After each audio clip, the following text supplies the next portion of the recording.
Hi there. I'm Venus. My parents told me I didn't belong at Thanksgiving. Not because I did something wrong, because I was a burden. What they didn't say out loud was even worse. They used my silence, my loyalty, to try and take everything I had. I was about to sign over the house, a gift, just to feel accepted. But then I found out what they were really planning behind my back. Why would your own family go this far? And what do you do when the people who raised you become the ones you need protection from? Stick around. You're going to want to hear this. I stood in the kitchen staring at the foil-covered dish on the counter, steam still clinging beneath the lid. It was a simple sweet potato casserole, brown sugar, cinnamon, marshmallows, the kind Mom used to make before everything changed. I had no idea if anyone would eat it. Honestly, I didn't know if I'd be allowed past the front door. Driving through Tacoma that morning, the fog hugged the road like it didn't want to let go.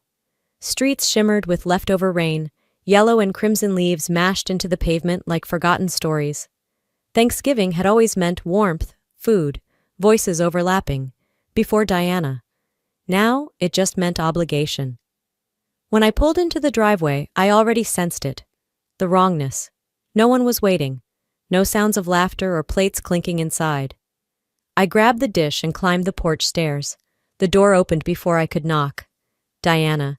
She leaned against the frame, arms crossed, her lips curling just enough to pretend it was a smile.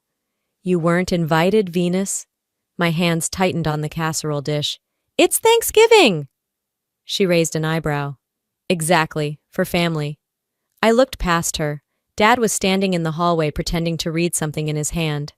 I locked eyes with him, my heart pounding, and waited. I needed just one word, one signal. Diana's voice sliced in again, low and sharp. You're a burden, Venus. You always have been. Mom babied you, but she's not here anymore. I stepped forward, voice shaking but steady. I brought food. She didn't budge. We don't need you to play hero once a year. You don't belong here. And then finally, Dad looked up, but not at me. Maybe another time, sweetheart. The door clicked shut. I stood there, dish still in my hands, before turning back to the car. The cold hit harder than the rain. I didn't cry, not right away. I drove in silence, headlights cutting through the wet dusk. The house was empty when I got home, except for the humming of the heater and the soft purring of Oliver, my cat. I set the dish on the kitchen table and collapsed into the nearest chair. It wasn't just a holiday they shut me out of. It was history. My mother's recipes. My time caring for Dad when his knees gave out, selling off my jewelry to help him cover bills after retirement. None of it mattered now. My silence had earned me exile. My phone buzzed. Clarice, you okay? I heard. I stared at the screen, fingers trembling. They said I don't belong. I stared at Clarice's message until the screen dimmed. It took me almost a full minute to reply. My thumbs hovered, then typed. They said I don't belong. Seconds later, she called. Venus, are you at home? Yes. I'm picking you up. Nina's cooking tonight. She made roast chicken. You know she won't take no for an answer. I opened my mouth to say I wasn't in the mood, but stopped. Clarice had been in my corner since we were 12. She knew when I needed saving before I did. Okay, I said, softer than I meant. By the time we pulled up to Nina's cozy brownstone, the streetlights were flickering on. The chill in the air hadn't softened, but the warmth from the windows spilled onto the sidewalk like a welcome. Inside, everything smelled like rosemary and garlic and cinnamon rolls. Nina, wrapped in a sweater 3 sizes too big, smiled and opened her arms. Takes strength to show up, baby. You've got more than most. I felt it, the shift. Something cracking open, even if just a little. Dinner wasn't fancy, but it was real. Comfort food, low lights, soft jazz in the background. Clarice handed me a glass of wine. Nina patted my hand, and somewhere between bites of mashed potatoes and polite laughter, the dam broke. I said it, out loud. They told me I was a burden. The room hushed. Clarice reached across the table and squeezed my wrist. Nina sat back, fork down. Honey, a gift isn't a gift when people expect it like a right. It's blackmail with a bow. I blinked. What? She nodded. That house of yours. You were planning to give it to them, weren't you?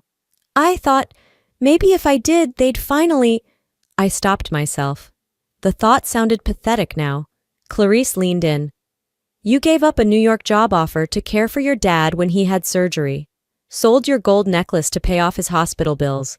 If they don't see that, they never will. We sat there, plates half finished, and something settled in me. It wasn't anger, not anymore. It was clarity. Later that night, back home, I opened the drawer in my hallway desk. The file folder was still there, labeled Transfer Property Title. I had printed the documents weeks ago, just in case. My hands didn't shake this time. I carried them to the fireplace and struck a match.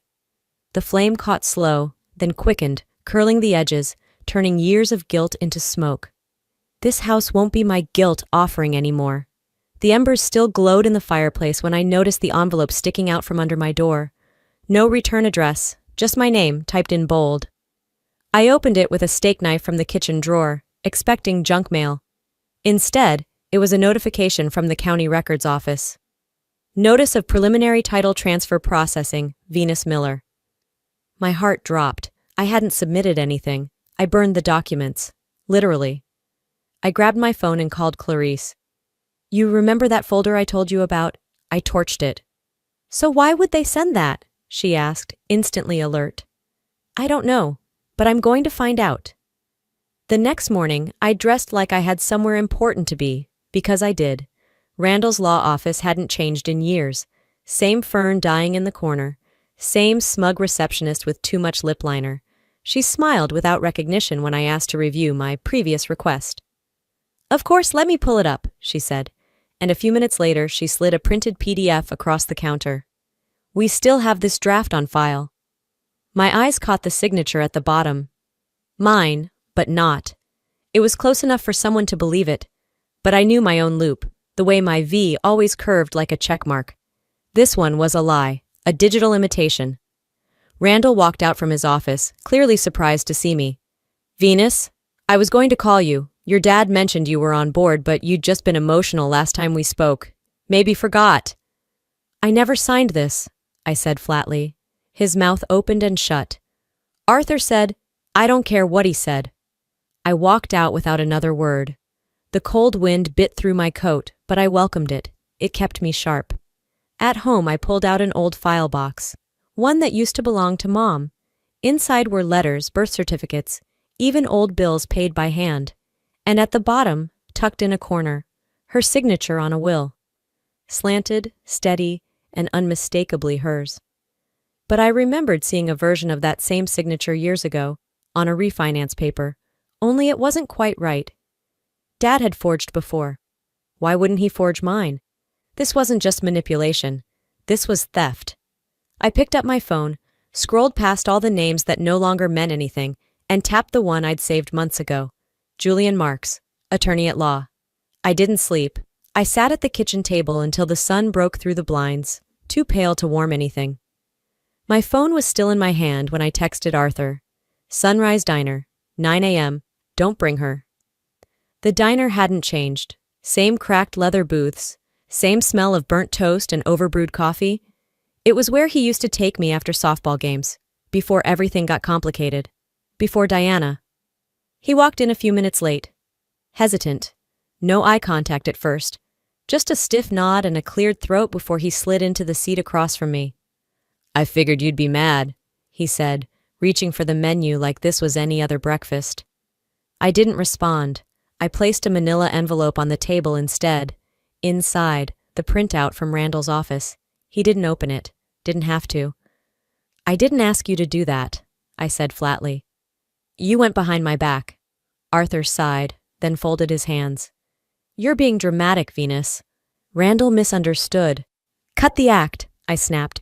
My signature was forged. Yours too, I'm guessing. Or was that Diana's idea? His jaw twitched. Diana's been trying to keep things stable.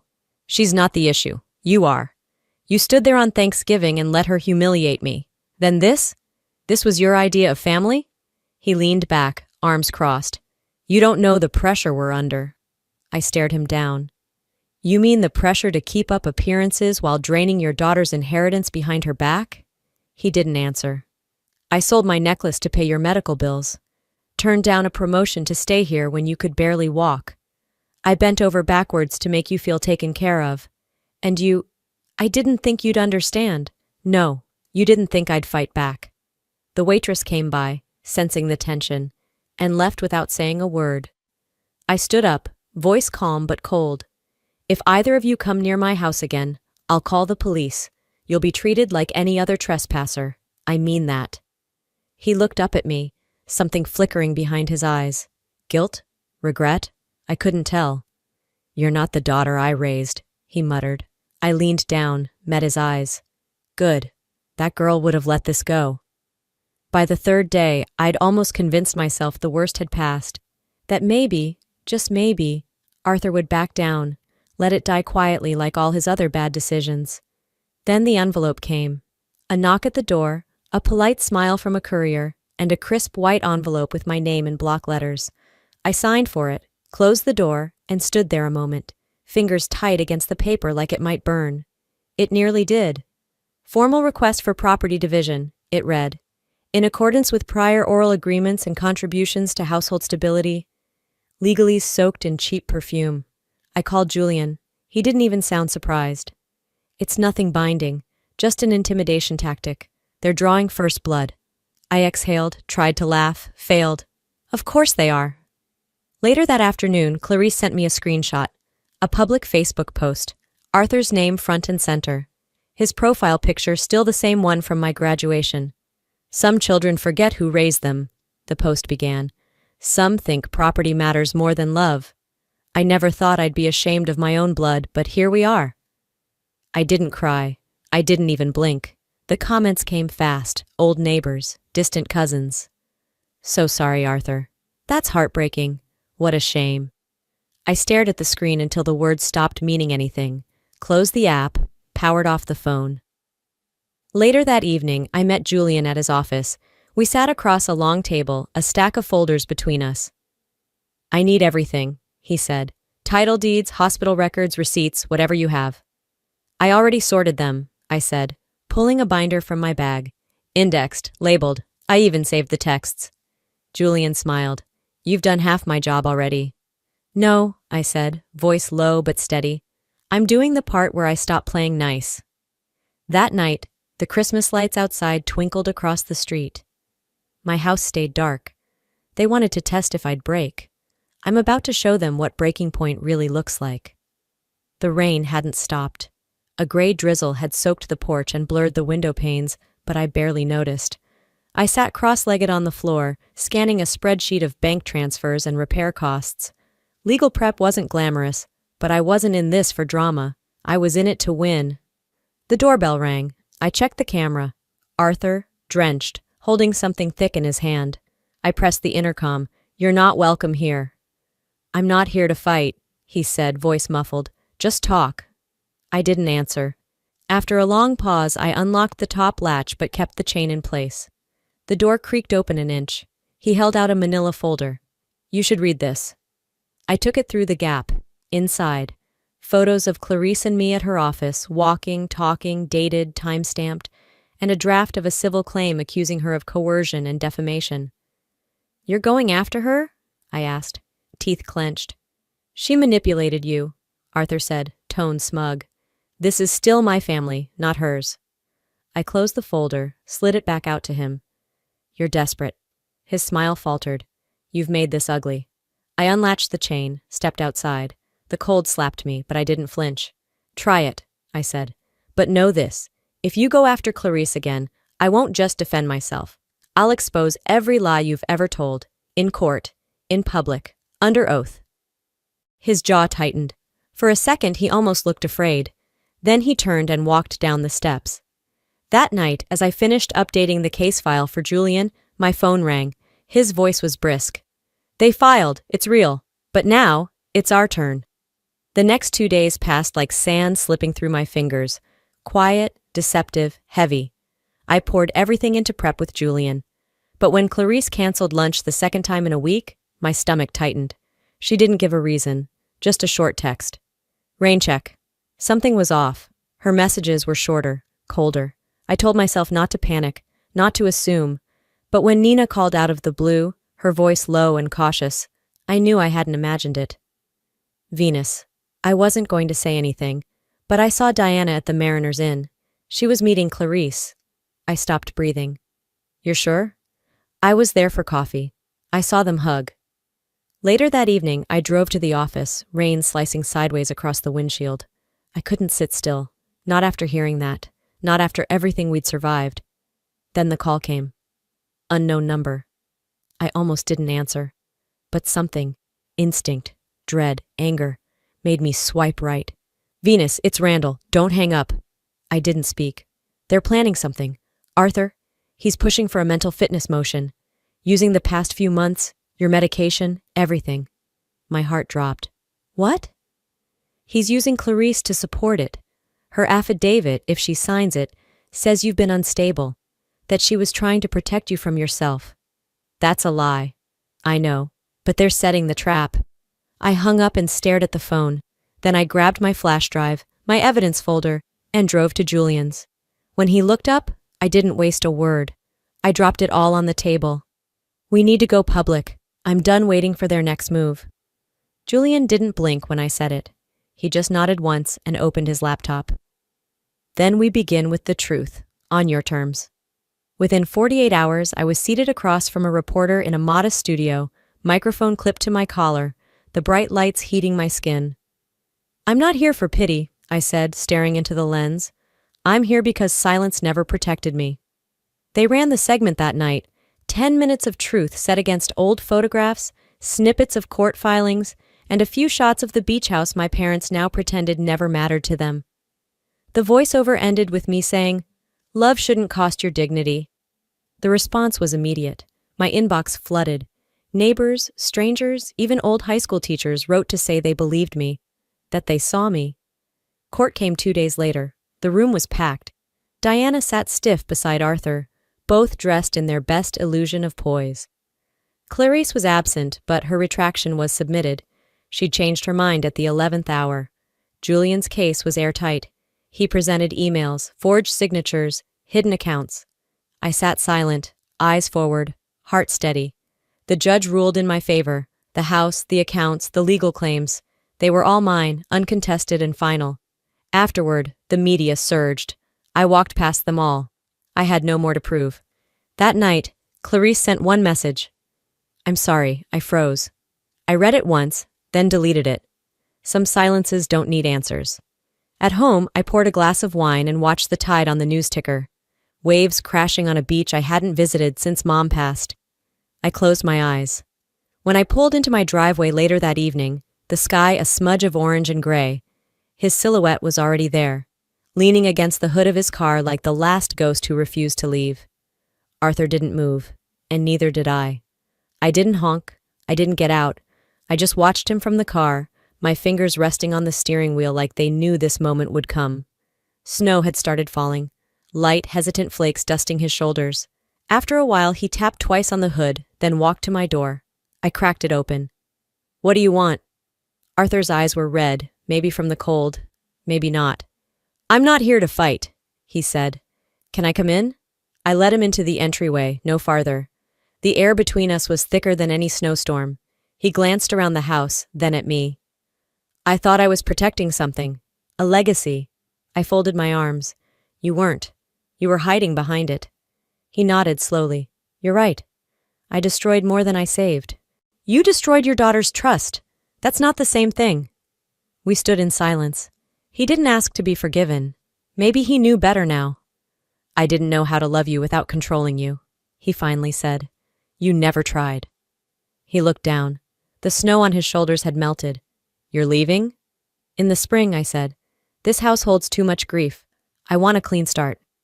Arthur's mouth twitched, like he wanted to say something else, but all he did was nod. Then he stepped back outside. I didn't watch him go. I closed the door, locked it, and turned off the porch light. The next morning, I drove to the beach. Wind whipped at my coat as I stepped out, boots crunching snow-mixed sand. I stood facing the ocean, waves slow and steady, like they knew I needed them.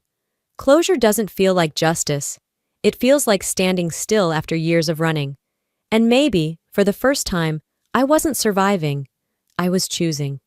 Before we wrap up, I want to share something personal, something I hope stays with you long after this story ends. If there's one truth I've learned through all this, it's this. You don't owe your peace to anyone who builds their love on conditions. Family isn't just blood. It's the people who show up, who tell the truth, who hold your hand, even when the world doesn't. And walking away from pain, even if it's from the people who raised you, is not betrayal. It's survival. It's self-respect.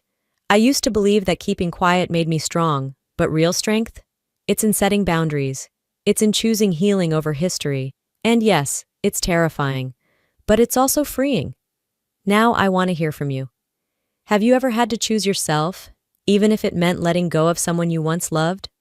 What would you say to someone who's scared to walk away from a toxic family tie? Drop your thoughts in the comments. I read every single one. If this story touched something inside you, let me know by commenting 1 or tell me where you're watching from. And if it didn't resonate, I still want to hear your thoughts. Tell me why and where you're tuning in from. Your voice matters here.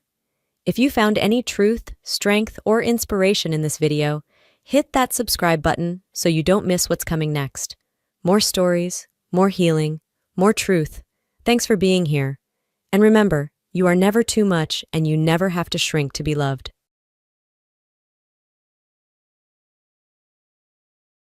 My name is Layla. I'm 38 years old, and I live with my husband Zeke and our 3 daughters. I've been estranged from my family for about 20 years. I had parents and an older sister named Melissa. From the outside, we appeared to be a close-knit family, but in reality, I felt isolated. I've always been shy and introverted and not particularly striking in appearance. I struggled to stand out and had only a few friends during my school years. In contrast, my sister was outgoing and always surrounded by friends, thanks to her good looks. My parents seemed proud of her and favored her in many ways. For example, when we were shopping for hair accessories, I said I wanted the pink one. But Melissa threw a fit, insisting, "I want the pink one too. It looks better on me than on Layla." My parents told me to give in, saying, "Let your sister have it. We'll buy you the blue one." Melissa always got new stuff while I got her hand-me-downs. Seeing my parents' favoritism, Melissa started treating me coldly. She even told me not to talk to her at school because she didn't want people to know I was her sister. That hurt deeply. As I got older, I felt the disparity between us more and more.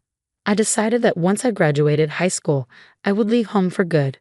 Melissa went to an expensive private college and my parents struggled to pay her tuition. They told me, "We can't afford to send you to college. You'll have to figure it out yourself." I had no plans to go to college, so I told them I would move out and find a job after high school.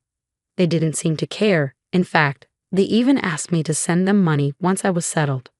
I finally snapped. "After all these years of favoring Melissa, now you're asking me for money? I'm never coming back." My dad yelled at me, "After all we've done for you, how dare you talk back? You're dead to us." I left home right after graduating high school, taking only a few belongings and a small amount of money saved from my part-time job. I felt overwhelmed but determined to never go back. I managed to build a life for myself in a new place. The company that hired me right after high school didn't pay much, but the people were kind and supportive. I felt fulfilled every day. The building where I worked contracted with a cleaning service, and that's how I met my husband Zeke. At first, we just exchanged greetings, but over time, we started making small talk. One day, he asked me out for dinner. I had always been drawn to his warm smile and diligent work ethic, so I accepted his invitation without hesitation. We went out several times, and after our 3rd dinner together, he confessed his feelings, and we started dating. My relationship with Zeke was going well, and on our 3rd anniversary, we decided to get married. I thought it might be time for a family meeting, even though I wasn't thrilled about it. So I contacted my parents for the first time in years. Hearing their voices again brought back some memories. I told them about my upcoming wedding. "We only have one daughter, so what if you're getting married?" My dad's response was shocking. I was speechless and hung up the phone, tears streaming down my face. Even my wedding news was met with such indifference from my own parents. Zeke saw me crying and came over, comforting me with a gentle touch on my back. I told him about the phone call, and he looked sad. "Don't worry, Lee. You have me now, and my parents are thrilled you're joining our family." He hugged me tightly. "That's right, I'm not alone anymore." I decided to focus on the positive and enjoy my life going forward. My in-laws were incredibly kind, much warmer than my own family. A couple of years later, our first daughter was born, and we were living fulfilling lives. One day, years after cutting ties with my family, I received a call. It was from my dad. I hesitated but answered, thinking it might be urgent. He sounded unusually cheerful. "Hey, Layla, how have you been?" my dad asked. "I'm doing well. I have a daughter now," I replied. "Never mind that. Your sister is getting married." I was shocked that my news about having a child was dismissed so easily, but I kept my composure. "That's great news. Congratulations," I said. My dad seemed pleased. "She's marrying a wonderful man, a businessman who owns several companies." Then came the unexpected invitation. "There's a wedding in 2 months. You should attend." I couldn't believe how insensitive he was. When I got married, the only people who celebrated with us were Zeke's family. I couldn't even invite my own family. Why should I attend my sister's wedding when you couldn't even offer me a single congratulatory word on mine? I asked. My dad replied, annoyed. It would be embarrassing if her in-laws thought she had an uncouth sister who couldn't attend her own wedding. "Make sure you come," he quickly told me the venue and date, then hung up. I felt somewhat obligated to attend. So I decided to go alone, leaving our daughter in Zeke's care. I had some time to kill before the meet and greet my dad had told me about, so I thought of hanging out at the hotel cafe. That's when I saw a familiar woman walking from the back of the lobby. It was my sister. "Layla, what are you doing here?" She seemed surprised to see me. "Congratulations on your wedding. Dad told me to come." Her eyebrows furrowed. "I told him not to invite you. Why would Dad do something like that?" Apparently, my dad had invited me to keep up appearances. "I didn't send you an invitation, Layla. I haven't even arranged a seat for you." I felt sad again, being treated this way after making the effort to come.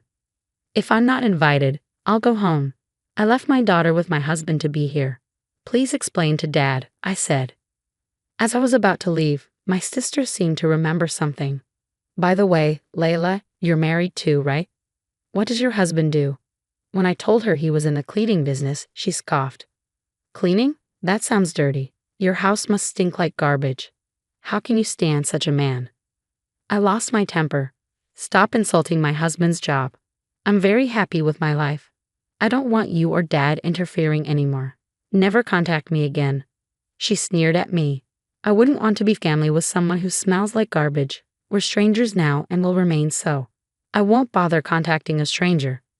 I stormed out of the hotel, only then noticing my makeup was ruined by tears. I had traveled 2 hours to the venue only to leave within 30 minutes. When I got home, my husband and daughter greeted me with smiles and I broke down again. Seeing my face, my husband seemed to understand.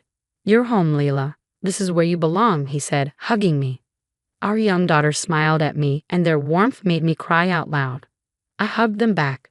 I decided to forget about my dad, mom, and sister. My family is right here. That thought helped me return to my regular life.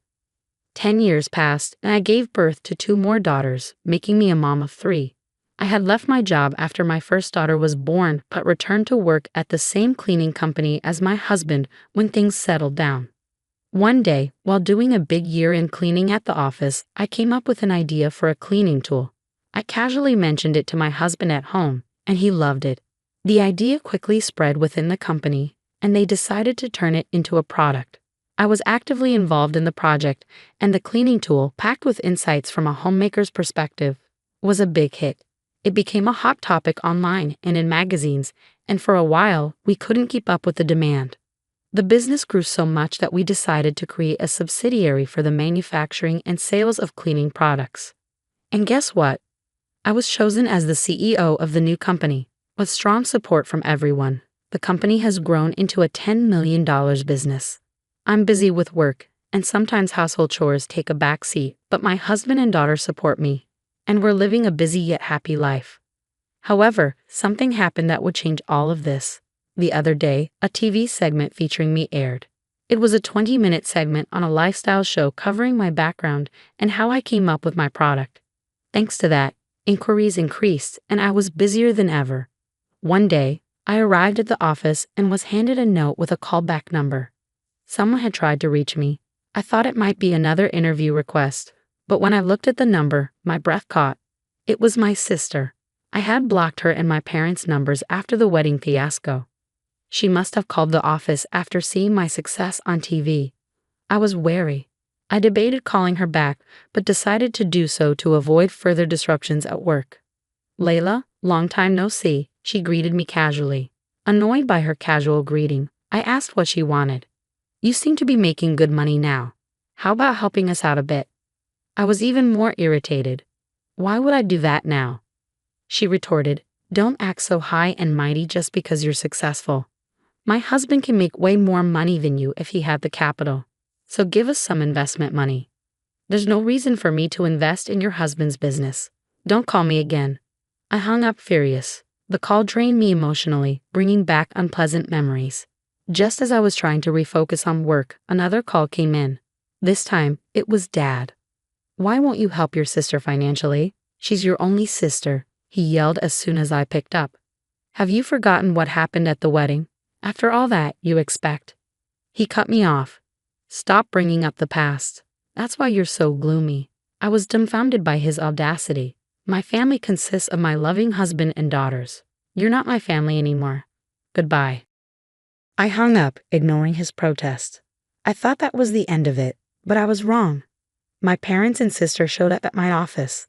The receptionist was flustered as she came to get me. "Showing up at my workplace is beyond inappropriate.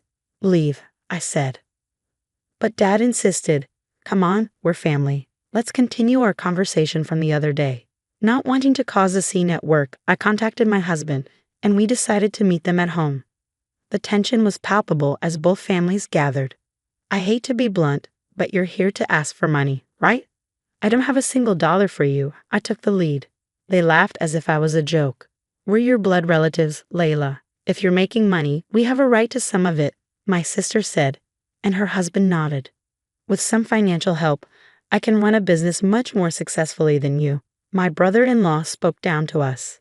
His rudeness confirmed he was cut from the same cloth as my sister and parents. "The only connection I have with you is blood. I have no reason to help someone who's essentially a stranger to me."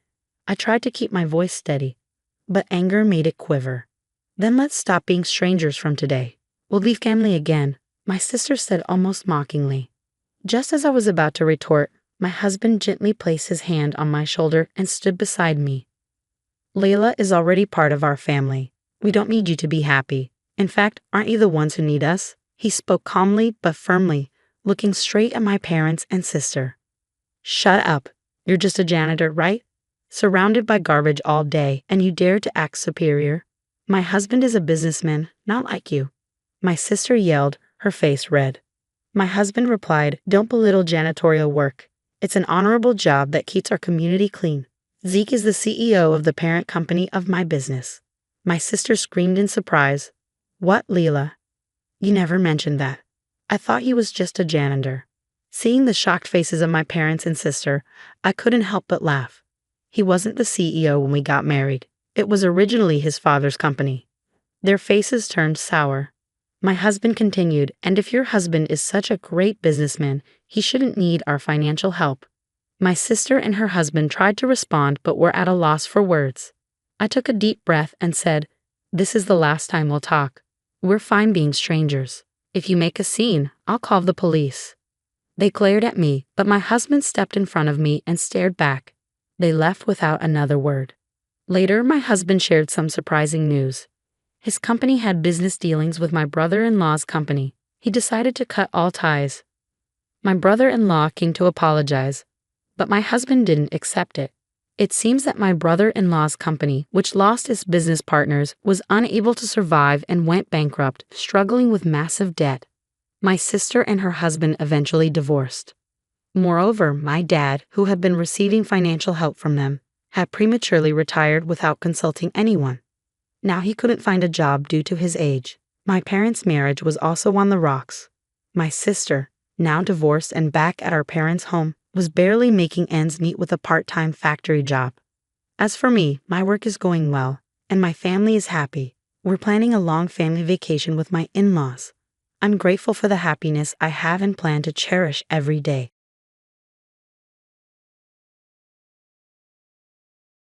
On our way to a camping trip with my husband Joseph and his parents, we stopped at a rest area off the highway. As I got out of the RV, Joseph suddenly threw these shocking words at me. "You're not our family, go home now." "What? Excuse me," I stammered, unable to comprehend the sudden change in his demeanor. He seemed like a completely different person from the considerate husband I knew. Seeing my surprised face, the three of them smirked, and Joseph began to drive the RV away. This can't be happening, I thought. They wouldn't leave me here in the middle of nowhere. Panicking, I made a phone call only to receive a jaw-dropping response from my mother-in-law. "You really thought you could come along with us? What nerve you've got. Please don't say that and come back. I was looking forward to our trip," I pleaded.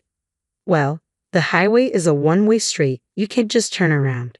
Besides, you're not part of our family. You're just my daughter-in-law. Know your place. By now, we're going to have fun without you." The call abruptly ended as I stood there dumbfounded, watching the RV become smaller and smaller until it disappeared from sight. The words that I wasn't a part of their family pierced my heart and ached intensely. This was terrible. They had me prepare everything, and then a wave of bitterness and heartache washed over me. Feeling helpless, I had no choice but to call a taxi and go back home. I'm Allison, 31 years old. I got married 2 years ago to my husband Joseph, who is the same age as me. He bought a house for us when I hesitated to live with his parents. Although it's within a stone's throw from my in-laws' house, it's better than living with them. However, they are free-spirited people who would suddenly ask me to do a huge amount of shopping or even have me clean their kitchen dirty with dishes and greasy from cooking oil.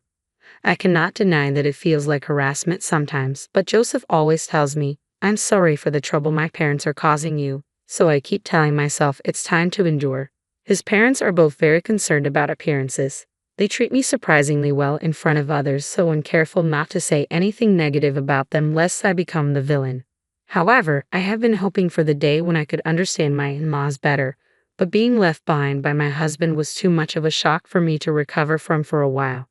The discussion about going camping occurred a week ago when we visited his parents on our off day. When I was asked to clean the storage room, I found a lantern. "Do you guys go camping?" I asked. "Huh? What are you talking about?" my mother-in-law responded. "I found a lantern in the storage room." "Oh, that. We bought it in case of a power outage. We had completely forgotten about it."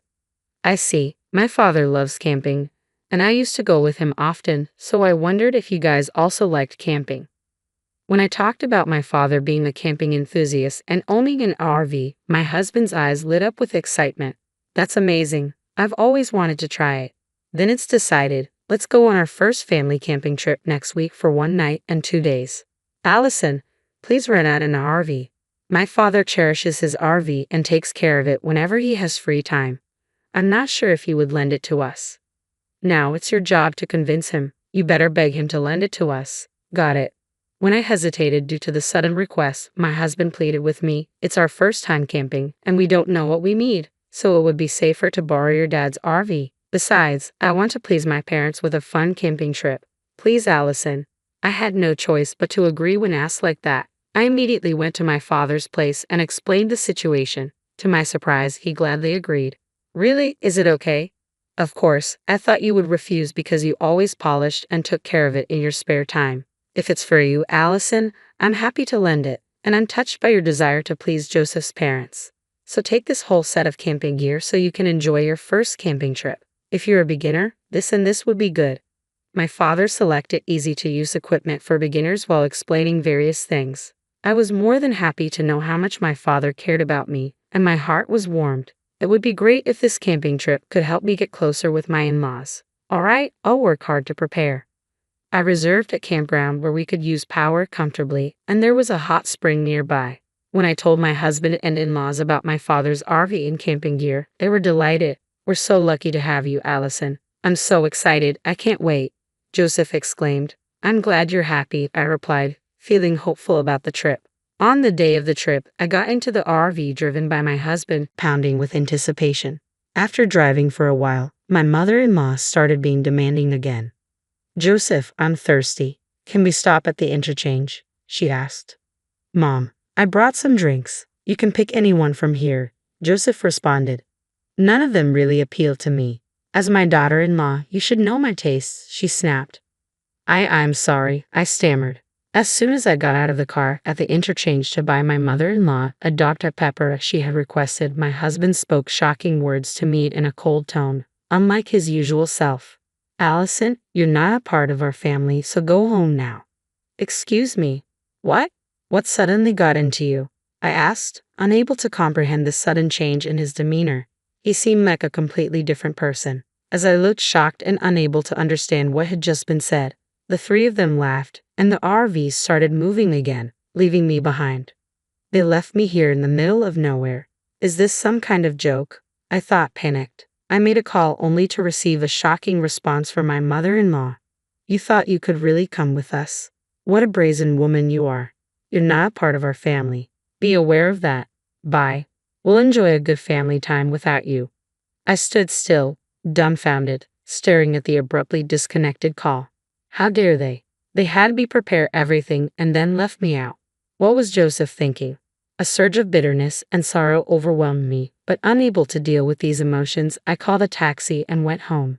The next day, my husband and in-laws came back from the camp and were excitedly talking about their fun experience. They didn't even bother to apologize for leaving me behind.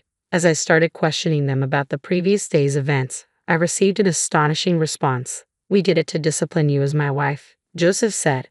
That's right, Allison. You never understand your place as our daughter-in-law, my mother-in-law added. But there's no need to abandon me on the highway for that, I protested. We had to go this far because you wouldn't get it otherwise, my father-in-law chimed in. We need to properly discipline this failure of a wife before we start living together. Upon hearing the word living together from my mother-in-law, I was startled. I feared that discussions were happening behind my back without my knowledge. What do you mean by living together? I haven't heard anything about this. My parents' place is getting old and is at its limit. I've bought a house where we can invite Dad and Mom to live with us. From next year, we'll be living together, so I'm going to be stricter with you. Be prepared, Joseph declared. I was stunned to hear this was my husband's true intention, deciding such a major thing without consulting me at all. I couldn't believe it. My trembling anger was seemingly insignificant to the three of them. What's worse, after borrowing the RV, they didn't even bother to refill the gas or thank my father. Allison, why are you just standing around? Hurry up and return the RV to your dad. After cleaning the interior, wash the car, then return it to your father. We don't want to be seen as thoughtless, Joseph ordered. Looking at the car interior littered with trash, I was thoroughly disappointed in them, not only ignoring me but also disrespecting my father's kindness. Unforgivable. After cleaning and washing the RV and filling up the gas tank, I returned it. Upon arrival, my father greeted me with a full smile. How was it? Did you enjoy the trip? I wasn't considered part of their family, so I didn't go, I confessed. What? My father's smiling face transformed into one of furious anger as I told him about being abandoned at the highway interchange and how my husband decided on living with his parents without consulting me. I allowed it for you, Allison, and those people did such horrible things to discipline you. What a joke. We will not let this slide. I won't let them have their way, Allison. We're hitting back at them. How? I asked, curious about his plan. I have a secret plan. I also have a perfect place for camping. Listen carefully. Your amazing dad is sure to work, I thought, feeling a glimmer of hope. Keeping the wisdom my father bestowed upon me in my heart, I returned to my in-laws' house, where my husband and his parents were still excited about yesterday's events. Now was the perfect chance to lure them. I smiled lightly, carefully keeping my emotions hidden, and spoke to the three of them in a gentle tone. There is an even more amazing place than where we went yesterday. The autumn leaves are incredibly beautiful right now. Why not do a full-scale camping trip? Instead of staying in an RV, why not pitch a tent and enjoy a barbecue while looking at the scenery? At night, you can see a sky full of stars. Really? Where? Joseph asked, intrigued. It's a secret spot that I don't want to tell anyone else. Can I come to fulfill my role as your wife? I asked sweetly. That's good. It's gonna be fun, my mother-in-law said, her interest piqued. It's in a secluded area, so I'll drive. I'll act right as your wife and as my in-law's daughter-in-law. So can I join you guys as expected? My husband and his parents were overjoyed and agreed for me to accompany them. We decided to go camping again the following weekend. Just like always, they dumped all the preparations on me, and their pestering to teach me discipline only got worse each day. I carried out my secret plan and meticulously arranged for my revenge. The day of our trip arrived. I borrowed an RV from my father, drove to a remote campsite, and my husband and in-laws were thrilled. "Wow, it's like a private site," they exclaimed, looking around restlessly, excited about the new environment. "We'll go for a walk and enjoy the scenery." Allison, set up our tent. "Understood. Enjoy your walk," I replied, seeing off the joyous trio and beginning to prepare the camp. About 30 minutes later, my husband called in a panic. "Allison, we're lost. I can't find your dad's RV." "I'm on my way home with it," I calmly replied. "What? What do you mean?" he asked, confused. "Don't worry. I left the bare minimum for you to enjoy a real camp."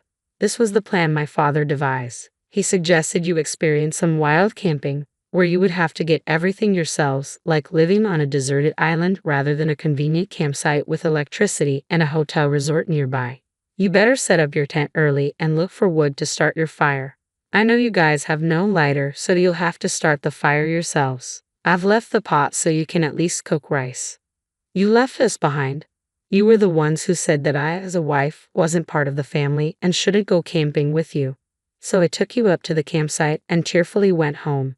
That's what you wanted to do, right? I said, my voice filled with righteous anger. My husband was momentarily silenced. "Enjoy camping with just your family," I added. I was about to hang up when my husband, in a rage, began yelling at me. "Don't be ridiculous. If you don't come back now, I'll get a divorce from you." "All right, let's get divorced. You'll regret saying that." Being abandoned on the highway, finding my father's cherished RV filled with trash. I have had enough of living with your parents who do nothing but disrespect me. You're the ones who will regret it. "Stupid woman," my husband shouted before abruptly hanging up. Utterly disgusted, I started driving. I was actually nearby, but I lost all will to go pick them up. After a while, I received another call from my husband. His tone had completely changed, and I could hear his confusion and trembling voice over the phone. "I can't set up the tent no matter what. It's starting to rain, and my parents are getting angry at me. It's getting cold too. What should I do?" "Regretting already? That was quick. Why don't you look up how to set up a tent on YouTube?" "Forget the tent. My father pulled it too hard and ripped it apart." "Allison, you've had your fun. Now fix your attitude and come pick us up." "I'm not coming. If you walk for about an hour, you'll reach a broad road. If you're not going to camp, then come down here with your stuff." "What? Just because I'm asking you nicely doesn't mean you can get all high and mighty." Realizing this was my husband's true nature, my feelings for him had entirely cooled. All I could do was sigh. "Screw this. I'm going to dump all this useless stuff. Just wait till we get home. Someone owns that place. It's private property. If you dump anything here, you'll be sued for illegal dumping. There's a sign that clearly states no littering."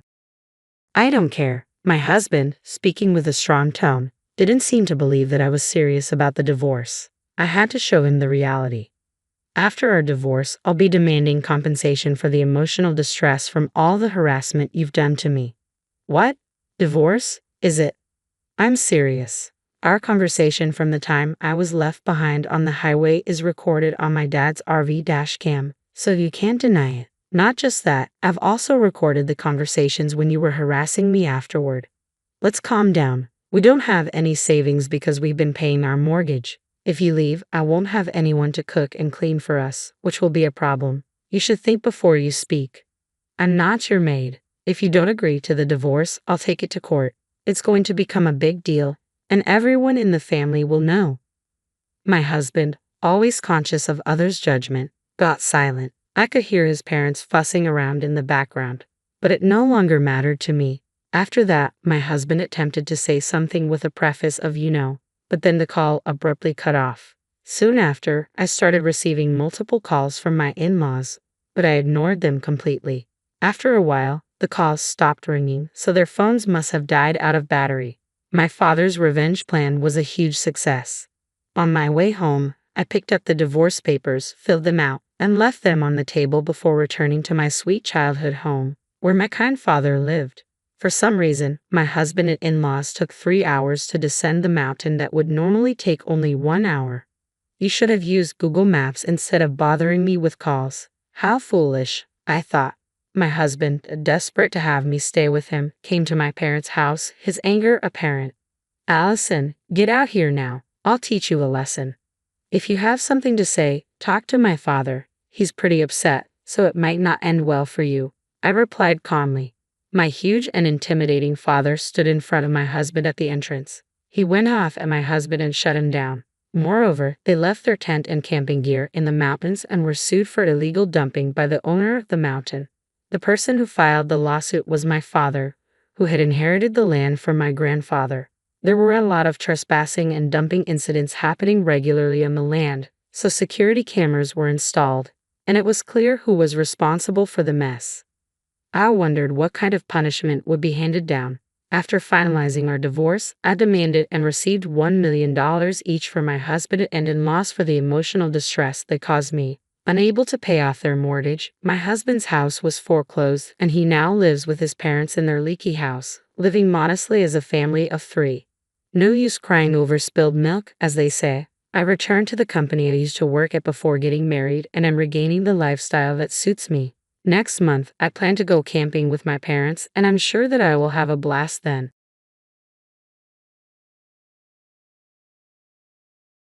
Is this seriously my family? Such a question was forced upon me. They always showed their good side with smiles on their faces, never revealing what they were really thinking. It didn't take long for me to grow to dislike such a family. My name is Samantha, a 28-year-old housewife. I got married a year ago and have been living with my family in my childhood home. This situation arose due to 3 reasons. The first is that my father's company went bankrupt and he couldn't find a new job. The second reason is that my older brother, Ryan, is jobless. Being the eldest son and without a job is unacceptable, and it seems like my father is putting all his bets on my husband, Alex. Ryan claims to be a YouTuber, but from our parents' perspective, nothing has changed. He is just as jobless as before. The third reason is that my mother has terminal cancer. She was given 2 years to live when my marriage was decided, and it all happened in quick succession. My father asked my husband, Alex, to live together. Alex had a close relationship with my father, often drinking together, so he didn't hesitate to agree.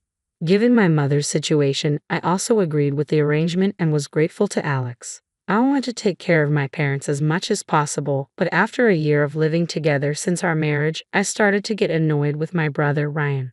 "It's been a while. Why are you just a housewife even though dad is jobless? Isn't it strange that you're not working? Do you realize what's going on with mom? What would happen if I didn't handle the house chores, the laundry, and meals for you, Ryan? I am the one doing it." You sound so sarcastic, yet you dare to speak to me in such a way. Besides, I work from home. Work from home? Oh, you mean some penny-earning side job? That's not called work. I don't want to hear this from you, Ryan. Go find a real job, got it? I had no reason to be spoken to like that, and it infuriated me. His accusations made me feel as if I were entirely in the wrong, cornering me. When I consulted with Alex, he merely said, he must be stressed. Just ignore him, showing no understanding of my situation. I was worried about my mom and was doing everything I could for her, so my brother's behavior only added to my annoyance. I couldn't help but wonder if he even cared about our mom at all.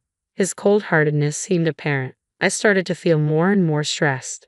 Hey, it seems like my workload is going to increase. If that happens, I won't have any time for myself, so I might not be able to go to our usual spa visits.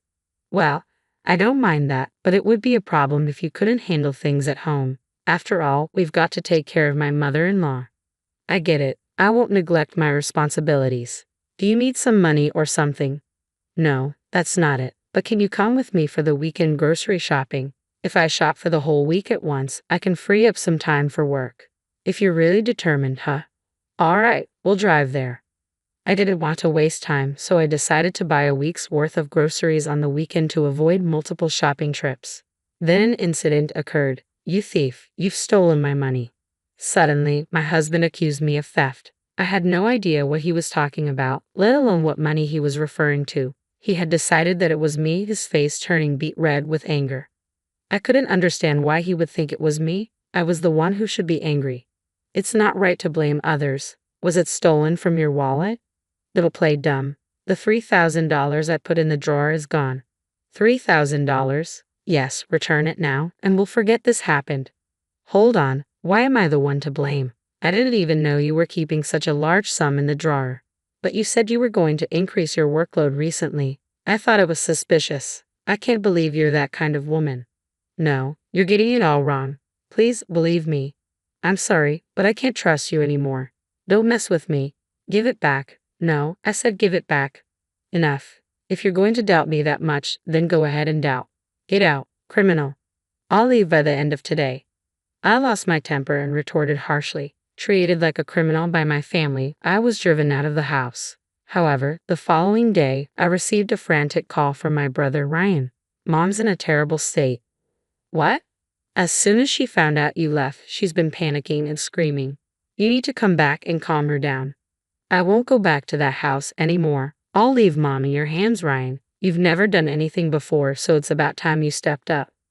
With a hardened heart, I responded in such a manner, but honestly, I didn't want to do this. I was torn between my pride and my concern for Mom. Cut the crap. This is too much for me. She only listens to you, so just come back. Even your husband, Alex, doesn't know what to do.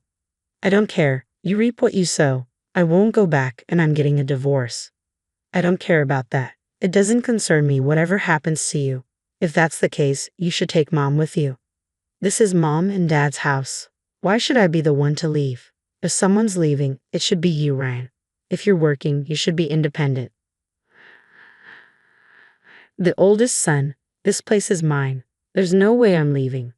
You're so shameless. Have you ever considered Mom's feelings? She's currently battling an illness. I'll come back, but only if you leave, Ryan. Those are my terms. I can't do that. It's obviously impossible. Stop being so selfish and come back already. Even in such a situation, Ryan was still stubborn and selfish. Meanwhile, Alex hadn't been in touch, and it seemed like he had the nerve to continue staying at the house. Perhaps feeling awkward, he'd only come home to sleep and ate all his meals outside. My leaving seemed to have caused the family to fall apart. I didn't realize our family was so fragile. Then, after a month had passed, Alex finally contacted me. Hey, how long are you going to sulk? Get back here already. Your mother-in-law is unmanageable, and it's becoming a real issue. I will proceed with a divorce once that's settled and you've left. Of course, I'll come back. You're really thinking about that? Obviously, I've been treated like a criminal and kicked out of my own home. That was just a heated exchange, wasn't it?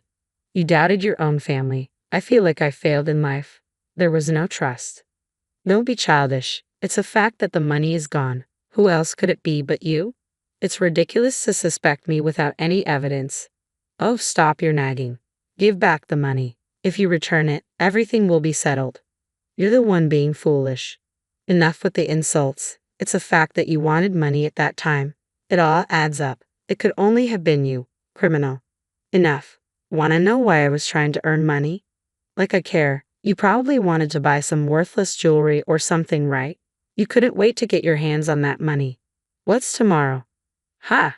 I can't believe it. You don't even remember your own birthday. Oh, my birthday. Wait, don't tell me. That's right, just as you guessed. I thought it was about time you got a new suit, and since you said you wanted a custom-made one, I was saving money for it. But it wasn't enough. Fool. You know custom-made suits are expensive, and we can't afford it. That's why I wanted to gift it to you so badly. And yet, you accused me of stealing the money, and that hurt me. Wait a minute. I didn't know. Forgive me. It's not something to get so angry about, right? I can't forgive you. The most important thing is missing, so it's over. I'm sorry, but all I can think of is divorce. That's why I've asked a lawyer to handle it. Stop that. I want to settle this quickly and go back to my mom's. I don't want to. I won't get a divorce and I won't leave this house. We're supposed to inherit this house. Huh. My decision to divorce was further cemented by the fact that Alex's attitude hadn't changed. If Alex continues with this mindset, the divorce is likely to get messy. However, I remained unshaken. As I was thinking about all this, my brother reached out to me again. Cut it out. You need to come back now. No way. Why did you keep quiet? What? Mom spilled the beans. She said you've been paying the mortgage on this house. Moreover, you've been covering all the living expenses too. Isn't it strange that you didn't know about it, and that job wouldn't be enough to cover the expenses? But we can't pay the mortgage. What are you talking about? You have a job, but you haven't put a single cent into the house. You should be the one to pay it. Well, yes, but I bought a computer, a high-end one. It was expensive. What? You bought a computer? Because I needed it for my job. What else could I do? Oh, so you're making enough to buy such a thing? Then you should be able to pay the house mortgage, right? I told you I can't pay it. Your husband isn't contributing to the living expenses either. What's going on? Until now, I've been covering those with my money, but now that Alex is eating out every meal, there's no spare money. So what are we supposed to do? Hurry up and figure something out. If we don't pay the mortgage here, we'll have nowhere to live. What about mom and dad? I had reached the end of my patience with my brother's selfish thinking. Just stop it already. Who cares about your video game streaming? You have less than 100 subscribers. The number of views is in the single digits. You won't make any money that way. Nobody watches it because it's not interesting. How do you know that? I just searched for a video game streaming and it came right up. Wearing a mask and sunglasses doesn't make you unrecognizable. How did you buy a computer with that? Don't tell me you. I didn't steal any money from your husband. How do you know about that? Something's fishy. Well, that's right. I overheard you two talking. What? Nobody was at home when we had this big argument. You were out, which is unusual for you. That's a misunderstanding. You got the dates wrong. It's a mix-up. Stop messing around. You're the one who stole it, right? If you don't confess, I'm going to file a police report. Wait, a police report? No, please stop. I just found some money and I just borrowed it. I swear I'll pay it back. Don't give me that crap. I will never forgive you. Get out of my house now. I'll be back home tomorrow. And if you're not gone by then, I'm calling the cops. Don't say things like that. We're siblings, we're family. Can't things just stay the way they've always been? Don't try to smooth talk your way out of this. I will never forgive you. Just remember that. Leave before I get back tomorrow. You've been warned. Don't make decisions without me. I'm your older brother. Cut me some slack, please. Without responding to my brother, I just hung up the phone. It seems like he kept calling like a madman after that, but I turned my phone off and ignored all of it. The next day in the morning, I returned home. I am home. My mother rushed to greet me. Mom, you're back. I'm so glad. I never realized just how important you are to us, Samantha. I'm so sorry. Hold on. It's not your fault, Mom. As we were talking in the living room, my brother Ryan emerged from his room, and then he uttered unbelievable words. So you finally came back. Here's the details for the loan repayment. Make sure to transfer it today. Also, I've got a tab running at the delivery place, so you can take care of that too. It's your fault for running off like this. Reflect on your actions. What the hell are you talking about? Stop messing around. I told you to leave. I will call the cops. You're throwing your life away over just $3,000. What $3,000? Don't tell me you. Don't whine just because I borrowed a little. You're making a big deal out of nothing. Big deal? You steal my money then say I'm making a big deal? That's not right, is it? Can I get it back? I don't remember lending it to you. You living here on my generosity shouldn't be so bold. We're family. It's okay, right? No, it's not okay. Give it back. Are you sure you want to go on like this? You might not be able to live here anymore. Seeing Alex and my brother arguing, my father stood up. No way. My mild-mannered father. Enough. Both of you, get out. This house is my house, and currently, it's Samantha who's paying the mortgage. I won't give it to anyone. I may be the eldest son of this house, but why is my sister taking over? You're only the eldest son in name. What have you done? You gonna shut in, playing games all the time. You never got a job, just living off the money I earned, right? You're over 40. Grow up. Get out. That's too much. Isn't it cruel to tell a man with no money to leave? I've been saying this for a long time. This isn't a new issue. You could sell that computer you have. You're not even working. Wait a minute. When I say get out, that goes for you too. What? But I haven't done anything. Haven't done anything. Who drove Samantha out, treating her like a criminal? A marriage is built on trust. Once it's broken, it's impossible to stay a family. I'm sorry. I apologize. But the one who stole was your son Ryan, wasn't it? Don't blame just me. You got close to me pretending to be friends, planning to inherit all of my assets, right? The moment I lost my job when the company went bankrupt, you treated me coldly because I'm a poor father with no money, right? How terrible. What a horrible person. I don't want to see your face. Now, get out. Don't mess with me. I was stunned by my father's words. Perhaps the sudden action of my father was the result of him reaching his limit. The divorce with Alex was successfully processed and it ended abruptly. It felt refreshing as I thought it would be more complicated. But after that, Alex contacted me multiple times. Apparently, the reason for our divorce had become the talk of his workplace and he couldn't stand it, so he quit. He needs to realize that relying on other people's money won't get him anywhere. And my brother seems to be living in poverty, working a cleaning job at the station. A late employment indeed. As for me, I have no choice but to do my best, hoping for my mother to live as long as possible. Our family is restarting with the three of us, and our bright home life has returned.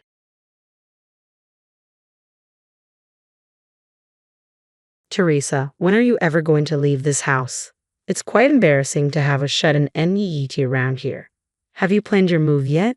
I'll be out of here by today. I can't stand the sight of you, Lenny, anyway, I replied. It was clear to anyone that Lenny, my sister-in-law who ridiculed me with a smirk, was trying to take over our house. However, there was a reason I decided to move out and let her have it. I had a firm belief that Lenny would not be able to live in this house for long. My name is Teresa, and I live with my parents and Lenny, my brother's wife. My brother was assigned to work overseas shortly after getting married, and Lenny firmly refused to live abroad. So she ended up living in our house shamelessly, despite being in the so-called newlywed stage and living separately from my brother. I remember well the day Lenny came to our house. She brought a lot of luggage with her and said without any remorse, "Edwin has gone overseas, so his room is vacant, right? I've decided to live there." My parents and I were baffled when Lenny showed up without any prior discussion. When we called my brother to ask for an explanation, he was also surprised by Lenny's actions. Though my brother, who had just been assigned overseas, did respond, it was ultimately up to my parents and me, who were in direct contact with Lenny, to have the discussion. After getting married, Lenny was supposed to live in the house where my brother lived alone. However, when we asked why she suddenly came to our house, Lenny said the room was too small. I had been to my brother's room, and it didn't seem too small, but Lenny had already unilaterally terminated the lease of my brother's room. Since her parents lived far away and our house was conveniently located for her to get to work, she insisted on living in our house. Naturally, my parents were angry about Lenny's outrageous behavior, but Lenny was smart. Edwin has gone overseas and I'm lonely too. Of course, I plan to contribute financially since I'll be living here. I'll also do my best with housework, so please let me stay in this house, Lenny pleaded. My parents couldn't refuse. I think one of the reasons my parents couldn't strongly reject Lenny was for my brother's sake. My parents didn't seem to mind living with Lenny, even though it had started suddenly. They were angry about her coming without any discussion, but Lenny was doing housework, as she said, going to work and paying rent to my parents. However, I was nothing but dissatisfied. For some reason, Lenny had made me her enemy. "Oh, Teresa, you're as unattractive as ever today," she said as soon as she saw me when I came out of my room in the morning. I don't think my face is attractive at all, but I was naturally surprised when she suddenly said such a thing. "Teresa, aren't you ashamed to be a shut-in all the time? Edwin is so respectable, going on an overseas assignment, and my in-laws have earned enough to live in such a large house, while you, Teresa, are just a NET playing at home all the time. I would be too ashamed to stay in such a house if I were you." Today, my parents were at work, and Lenny seemed to be off. Is she assuming I won't tell our parents about her nasty words? No need to feel embarrassed. I'm not an NET, I answered, laughing internally at her absurdity. Sure, my job requires me to be at home a lot, but that doesn't mean I don't work. When is Teresa ever going to leave this house? It's quite embarrassing to have a shut-in NET around. Have you planned your move yet? I'll be out of here by today. I can't stand the sight of you, Lenny, anyway, I replied, my voice steady despite the anger simmering beneath. Lenny, my sister-in-law, ridiculed me with a smirk. It was clear she was trying to take over our house. However, I had a reason for moving out and letting her have it. I firmly believed that Lenny wouldn't last long in this house. My name is Teresa, and I live with my parents and Lenny, my brother's wife. Shortly after they married, my brother was assigned to work overseas, and Lenny refused to join him. So she shamelessly moved into our house despite being newlyweds. I remember well the day Lenny arrived. She brought a lot of luggage and said, "Edwin has gone overseas, so his room is vacant, right? I've decided to live there." My parents and I were baffled by her audacity. When we called my brother for an explanation, he was just as surprised. Ultimately, it was up to my parents and me to deal with Lenny directly. Lenny was supposed to live in the house my brother had rented, but she claimed it was too small and unilaterally terminated the lease. Since her parents lived far away and our house was conveniently located for her job, she insisted on moving in with us. Naturally, my parents were angry about Lenny's outrageous behavior, but Lenny was clever. "Edwin is overseas and I'm lonely. I'll contribute financially and help with housework. Please let me stay," she pleaded. For my brother's sake, my parents couldn't refuse her. While my parents didn't mind Lenny staying, I was dissatisfied. Lenny had made me her enemy for some unknown reason. "Oh, Teresa, you're as unattractive as ever today," she said as soon as she saw me that morning.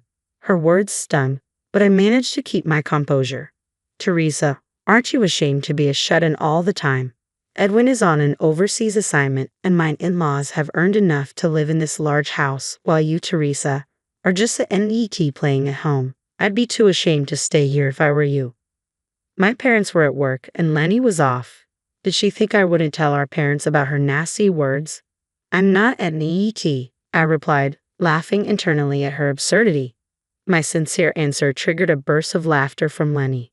"Oh, come on, Teresa. Your brother's a successful man, and I work for a prestigious company. Even your parents are respected employees. I understand you might feel inferior, but there's no need to lie." "I'm not lying. I'm an influencer," I retorted. "An influencer? Please stop making me laugh. As if someone as plain as you could be an influencer.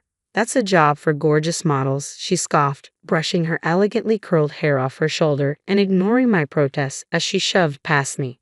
As she strode away, a heavy cloud of her perfume lingered in the air. "When will you finally move out, Teresa? It's so embarrassing to have a shut-in NET in the house.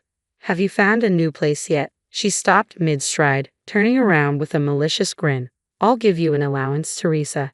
You must be in dire need of money, right? It's only fair for all the housework you do." Laughing softly, she pulled a few $10 bills from her wallet and threw them onto the floor. "Well, see you," she said, leaving the house.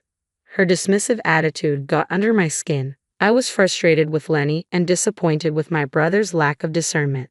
Did they really think I would stay silent after such provocation?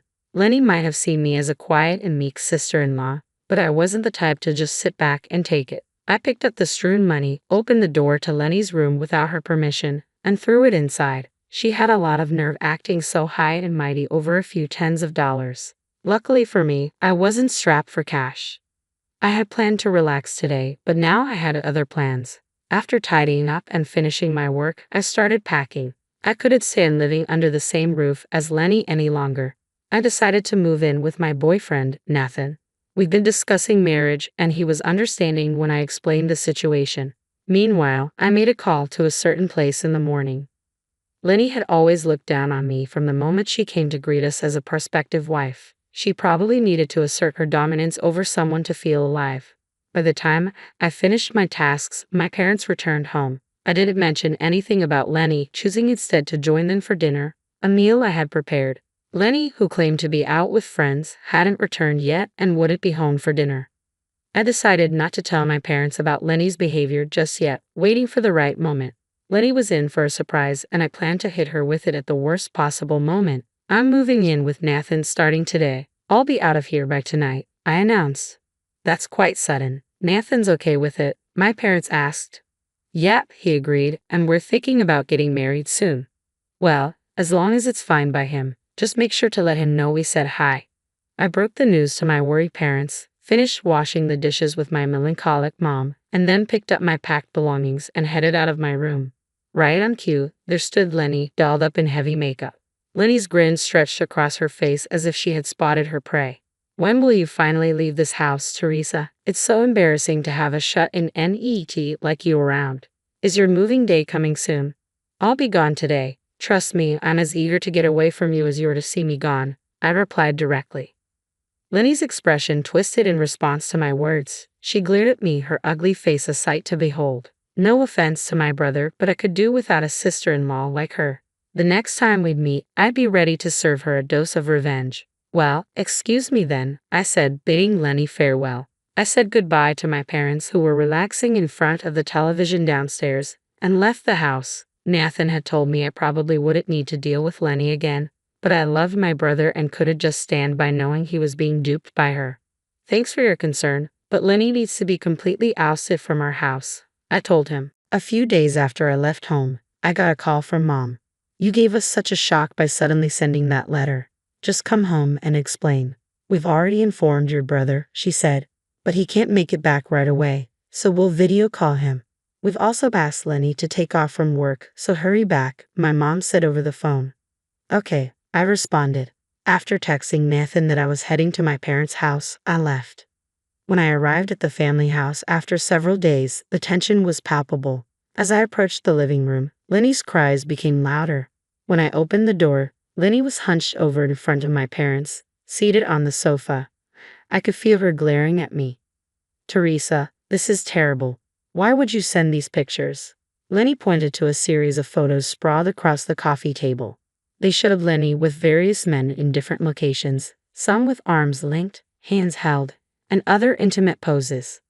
The sender, as Lenny indicated, was, of course, me. Private investigators can be quite useful, I thought. The morning I left home, I had contacted a private investigator to check if my sister-in-law was cheating, transferred the money, and that was it. From just that, such indisputable evidence was procured. You're the terrible one. What do you mean by doing whatever you want just because I'm not there? My brother, connected via video call, shouted. His face on the screen was beet red from anger. Lenny cried out to my brother, but I was lonely. You always travel abroad even though we're newlyweds. Edwin, you left me alone. You're the one at fault.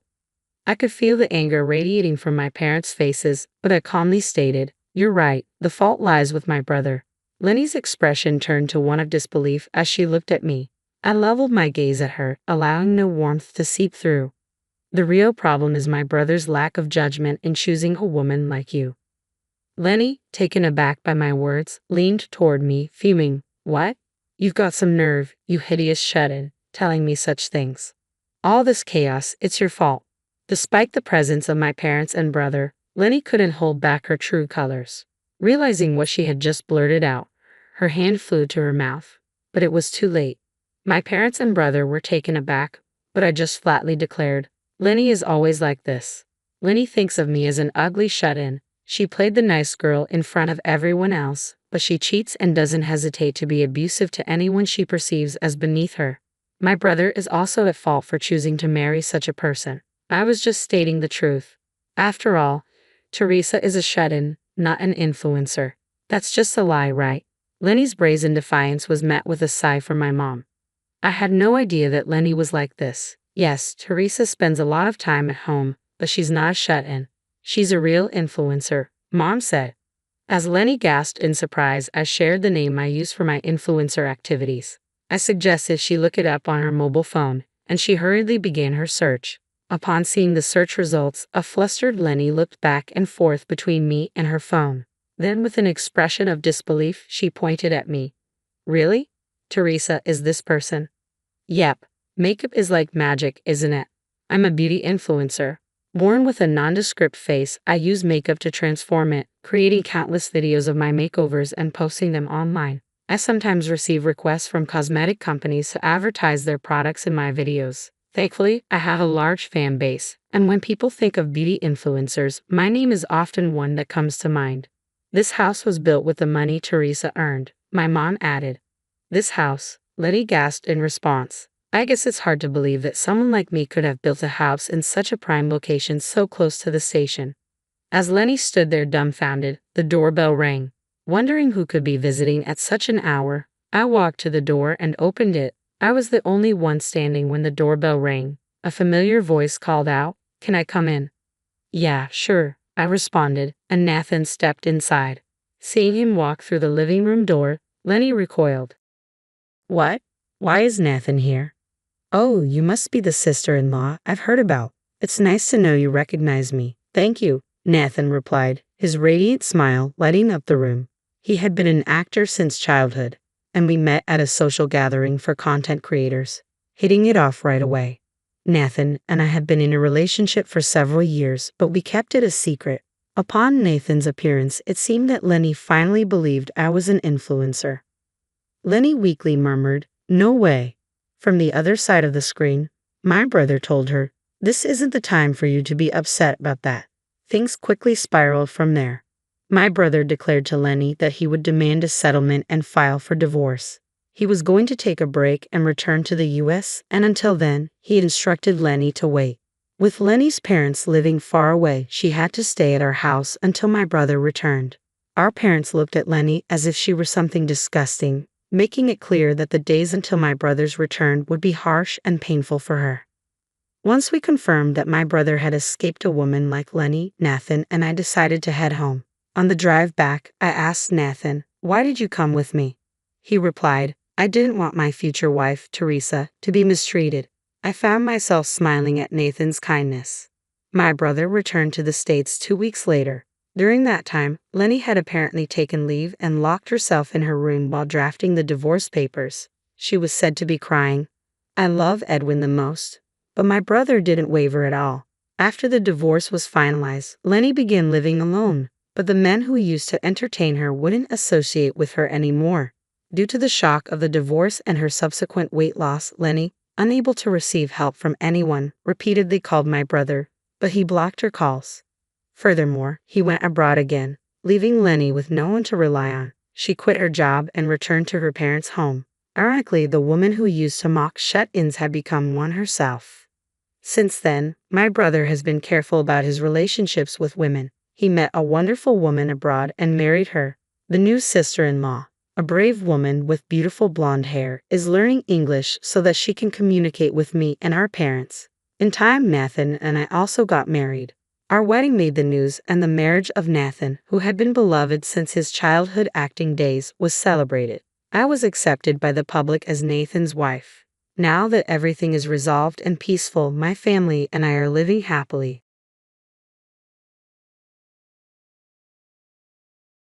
Hey, where are you right now? I've been sleeping at home. Sleeping at home? There's no sign of my husband here. He's lying to me. The story goes back to when I was pregnant with our first child. My name is Ashley. I was finally expecting our first child in the second year of our marriage, with just 1 month to go until my due date. I was 9 months pregnant. While excited about the birth, I could easily imagine the confusion of going through childbirth and child rearing for the first time. I had planned to go back to my parents' house this weekend to have them help me out for a while. I mentioned the idea of going back home to my husband during the stable period of my pregnancy, but I thought he had probably forgotten, so I brought it up again today. While lazily watching TV, my husband said, "Going back to your parents? Oh, I think you mentioned something about that. If you're going, why not just go? I'm not going to have any trouble without you here." What the? I was taken aback by my husband's dismissive words, but I didn't want to start an argument, so I decided not to push back. "Well, I'm going back this weekend. I'll be giving birth next month and planning to stay for a month or two afterward. So, I guess I'll be back in about 3 months. Please make sure the room is clean and ready for the baby." All right. I would have done it anyway. "Oh, and I can't see you off this weekend because I have to work." "Oh, all right." I had hoped he would at least accompany me to the station, but that hope was quickly crushed. I knew he was a workaholic, often working on weekends, always seeming busy, but I wished he could spare a thought for how difficult it would be for me, heavily pregnant and carrying a lot of luggage, to navigate the train. While I understand he's busy, I do get lonely sometimes. I don't want our soon-to-be-born baby to feel lonely. Moreover, I've been feeling anxious about whether we will be able to raise our child together at this rate. It's not just my child. When did he become so cold? With these complex feelings, I started packing. Since there was still time before I went back to my parents' house, I decided to send my luggage, other than valuables, by home delivery service. I had been hoping to welcome the baby to a clean house, had cleaned from corner to corner when I started maternity leave a little early. They say women develop a nesting instinct when they become pregnant. I had prepared a baby bed and secured a space for the baby, excited about starting a new life as a family of 3 when I came back in 2.5 months. But my sloppy husband kept dirtying the places I had cleaned. Maybe I was to blame for cleaning too early, but regardless, he seemed to have not lost his sense of living alone at all. He would leave half-drunk bottles of drinks scattered around and left cardboard boxes used for packaging the stuff he bought online opened unattended. Come to think of it, I realized I had never seen my husband cooking or cleaning since we got married. Despite my tidying up, things only got more disordered, and I started worrying about whether the house would be okay while I was away. But then again, the time of childbirth was imminent. The weekend arrived in a flash, and I headed to my parents' home. On the other hand, my husband really went to work without seeing me off. While relaxing at my parents' home, I kept in touch with my husband fairly well. We exchanged emails every day, and I would call him about once every 3 days. But gradually, my husband started not answering my calls more frequently. When I asked him, "You haven't been picking up the phone lately. Are you busy?" During the rare times I got through, he started giving vague responses like, "Well, yeah," or "Not really." "You're not cheating on me, are you?" I heard many men cheat when their wives are pregnant. Nah, why would I do that? It's annoying to be doubted. On the phone, my irritated husband made me feel cautious, and I quickly apologized, saying, "No, sorry. It's not good for mental health to have such unnecessary worries while nurturing a precious child in my belly. I must trust my husband," I decided. Then, a few weeks later, my labor pains started. While preparing for admission to the hospital, I called my husband. I felt embarrassed to show my pained expression as I endured labor. I wanted him to be there at the moment of birth at least. Surely, my husband would also be moved by the birth of our child. The labor has started, and it usually takes about half a day for the first child to be born, so he should be able to make it if he starts now. I wanted him to be there at the moment of birth. He could even cut the umbilical cord. When I told him this, my husband let out a sigh of annoyance. "Oh, what? You want me to come by train right now?" "Sorry, I'm tired too, so I can't. I have work tomorrow too." "What? You're still talking about work even at this time? Our child is being born, you know. Is work still your priority?" "Shut up. There's no replacement for my job. This is the moment our child is born. It's not going to happen again. Like I said, there's no replacement for me. If I don't do it, the work won't go around. Can't you understand that? I'm cutting the call because I'm busy." I tried to persuade him somehow, but my words did not resonate with my husband. As I was cut off on the phone, I shed tears while enduring labor pains. Why is my husband so indifferent to our child's birth? From the moment a mother finds out she's pregnant, she puts her child first. But as a father, he was so indifferent. And so, I faced my first childbirth alone in solitude. The labor pains lasted for a full day, and a cute little boy was born the next day. Such a tiny, cute, and beloved existence. After getting discharged, my parents showered the child with love while teaching me various things about childcare. By the time a month flew by, I had become adept at bathing the baby. My parents expressed their concern, saying, "Are you okay with such a husband? We can't help worrying about you after we go back." Not wanting to worry them, I tried to reassure them, saying, "Well, I think I can manage somehow. My health is recovering faster than I expected, so maybe it'll go back next week." "Really, don't push yourself. Let us know immediately if anything happens." "Yes, thank you." They often say that a postpartum body is like that of someone who has been in a car accident. But thanks to hormones, my spirits were high and my body was recovering steadily. I was also getting used to taking care of the baby, so I decided to go back home a little earlier than planned. While I was being cared for at my parents' house, there was hardly any contact from my husband. Even when I sent photos and videos of our son, he didn't show much reaction. I guess a parental heart probably sprouts as one actually raises the baby, and perhaps a sense of being a father wouldn't come up until he interacted with the baby. That's how I tried to keep myself going with that thought. I decided to have my parents drop me off at home. I didn't tell my husband that I was coming home, but he should be at home since it's his day off today. I wondered what his reaction would be when he saw our child for the first time. Would my child like our home?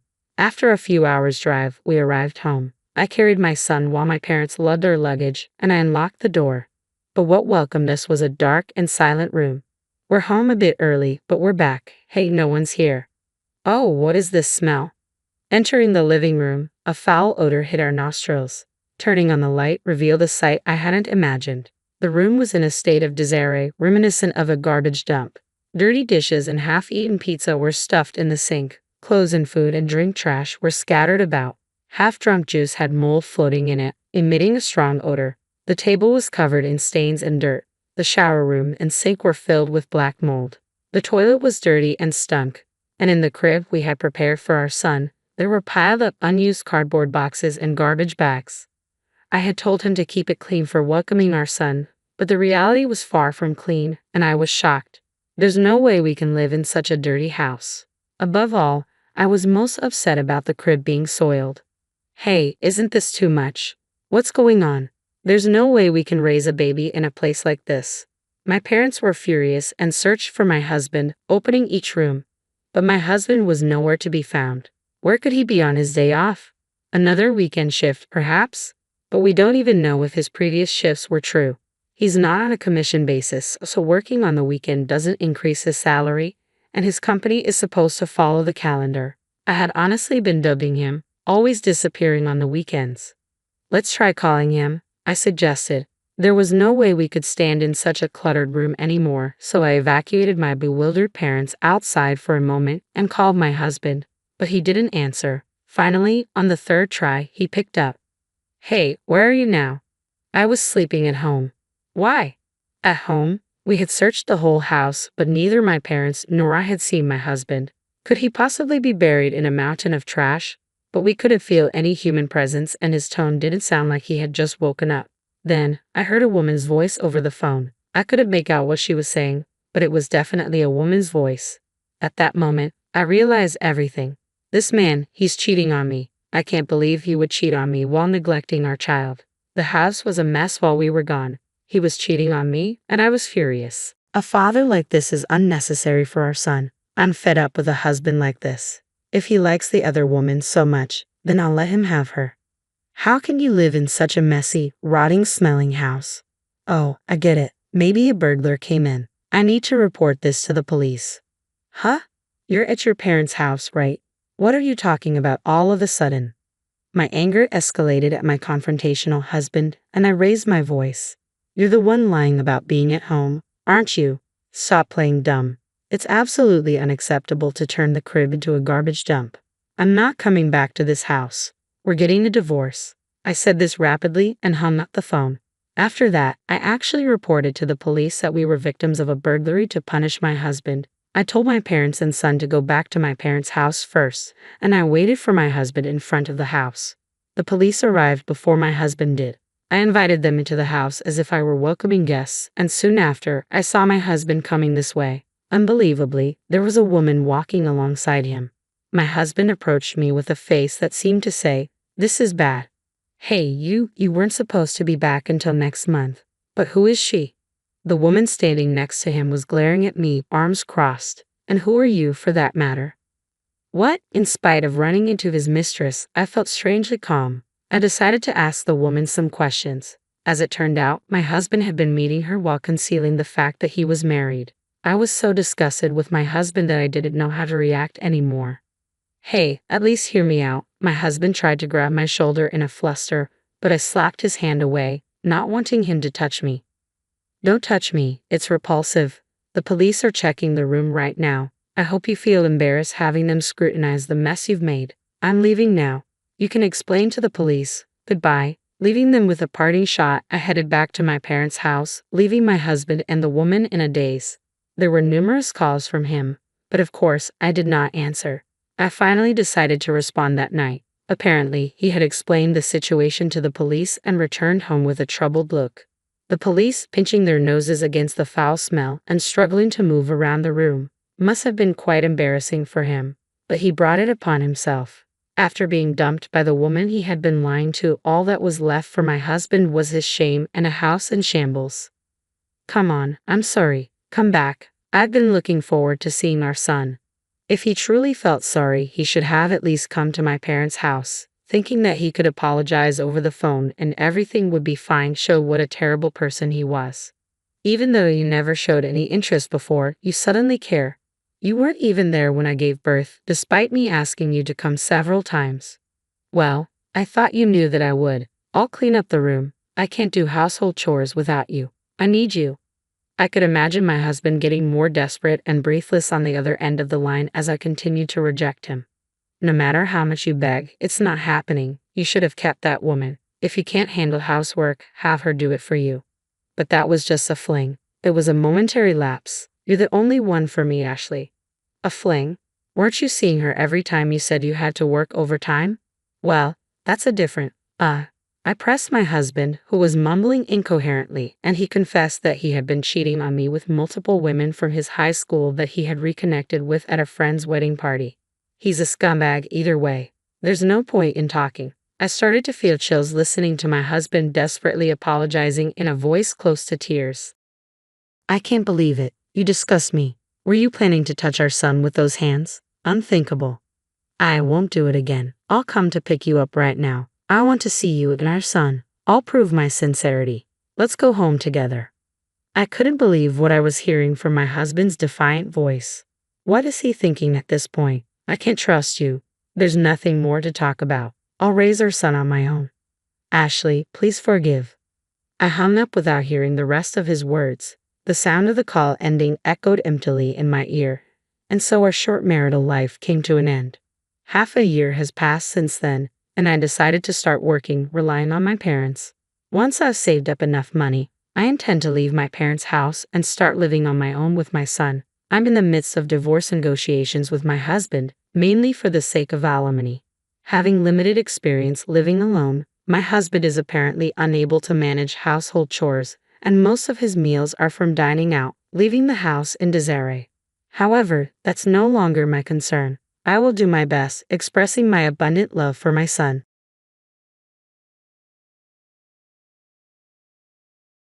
You're pitiful, just a dropout kid from the lowest rung. I bet you were raised in poverty and now your child is living at the bottom of society. I see, so that's your way of thinking, I replied. Got it. My name is Mary. My life, though it feels strange to say it myself, has been full of ups and downs. Just before finishing middle school, my parents passed away in quick succession. As a result, I lost my motivation to study for exams. I just wasn't in the right mental state anymore, and because of this, I failed all the high school entrance exams, including my safety school. So there I was at 15, standing at a crossroads, to take a gap year or start working. Truth be told, I did want to go to high school, but the relatives who took me in didn't have much financial leeway. I also wanted to save my parents' life insurance payout for the future. Plus, there was the embarrassment of entering high school a year late. So, I made the decision to start working and have been doing so ever since. I think I was 19 back then, dating John, who was a co-worker at my workplace. He was 27 at the time. You're with someone that much older? Are you sure about this? A guy making moves on a 19-year-old? Is he really responsible? My aunt, a relative, was worried for me, but young as I was, I didn't listen. John is a great guy. Yes, there's an age difference, but an 8-year gap isn't that unusual, right? Well, if it were 25 and 33 maybe, but 19 and 27 is something else. What's the difference? Stop bad-mouthing him. And in that spirit, we got married when I turned 20. Then, a few months later, I found out I was pregnant. I was happy, but it didn't last. When I told John I was pregnant, he said, "What, you plan on having it? Seriously? No way. Okay, I can't deal with a child from a dropout. Why do I have to raise a kid that will be like you? Why would you say such a thing? You knew I was a dropout when we got married, right?" Yeah, I guess, but no, it won't work out. I mean, having a kid with a dropout, the kid's gonna turn out weird, right? I don't want to raise a kid like that. I also want more free time. John said that and stopped coming home. Even at work, he managed to evade me. He was only urging me to agree to a divorce. As time went on, my feelings for John cooled, and I agreed to the divorce. But my job at the time was at a small company that didn't have a maternity or paternity leave system, so I had no choice but to resign around the same time as the divorce. After that, with the help of my relatives and the remainder of my parents' life insurance money, I managed to give birth safely. I named my son Jacob and have been raising him with all the love I have. Fortunately, I was healthy after giving birth, and I worked multiple part-time jobs to earn our living. By the time Jacob reached elementary school, I had a full-time job and emotional leeway. Now, 20 years have passed since those days. These days, I even have the luxury of going shopping with Jacob on our days off. "Hey, are you married by any chance?" Just then, I heard a voice. A voice I remember but would rather forget. The owner of the voice was John, my ex-husband, the man who had abandoned me. When I was pregnant 20 years ago, I knew it was you, Mary. So what brings you to a department store on a day off? Isn't this out of your league? John looked at me with a smirk on his face. Jacob was probably puzzled by the sudden appearance of a stranger, looking down and troubled. I thought he might be your boyfriend, but he's pretty young, isn't he? Oh, is this the kid from back then? So it's a boy. Well, it doesn't concern me anyway. That's right, you and I have nothing to do with each other anymore, John. Why are you talking to me? Don't be like that. We used to be in love. You become quite a cold old lady, haven't you? John was approaching with a grin as if the past meant nothing. Then he said something outrageous. By the way, is he a dropout too? What? What do you mean by that? Well, I mean a dropout's child would be a dropout, right? You're a dropout, so it makes sense if he is too, right? Stop it. Don't say such awful things. Ah, but he does carry half of my blood, so he must have at least made it through high school, right?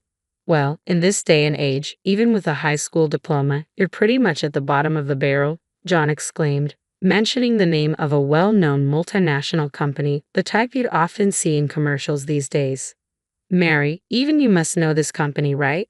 I'm a department head at a huge corporation. I'm what you'd call an elite, right? And what does an elite want with me? Are you stupid or what? Do you think I have any use for someone as uneducated and poor as you? I just called out to you for old time's sake. Frankly, you're a nuisance. Don't say that. That's why you'll never amount to anything, you know. Ever since I met you, my luck turned around. I was headhunted by a major corporation, and I've been climbing the corporate ladder at a rapid pace. Life sure is different without a jinx like you around. Oh, so I'm a change to you, John.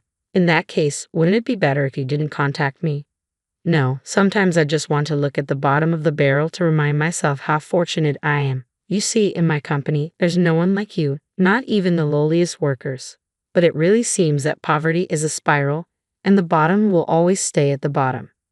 Is that all you wanted to say? We're in a hurry, you know. Hold on a second. Let me say a word to my son. As he said that, John put a casual hand on Jacob's shoulder, a smug grin on his face. Then, while smiling, he said, "You're probably having a tough life too, but it can't be helped.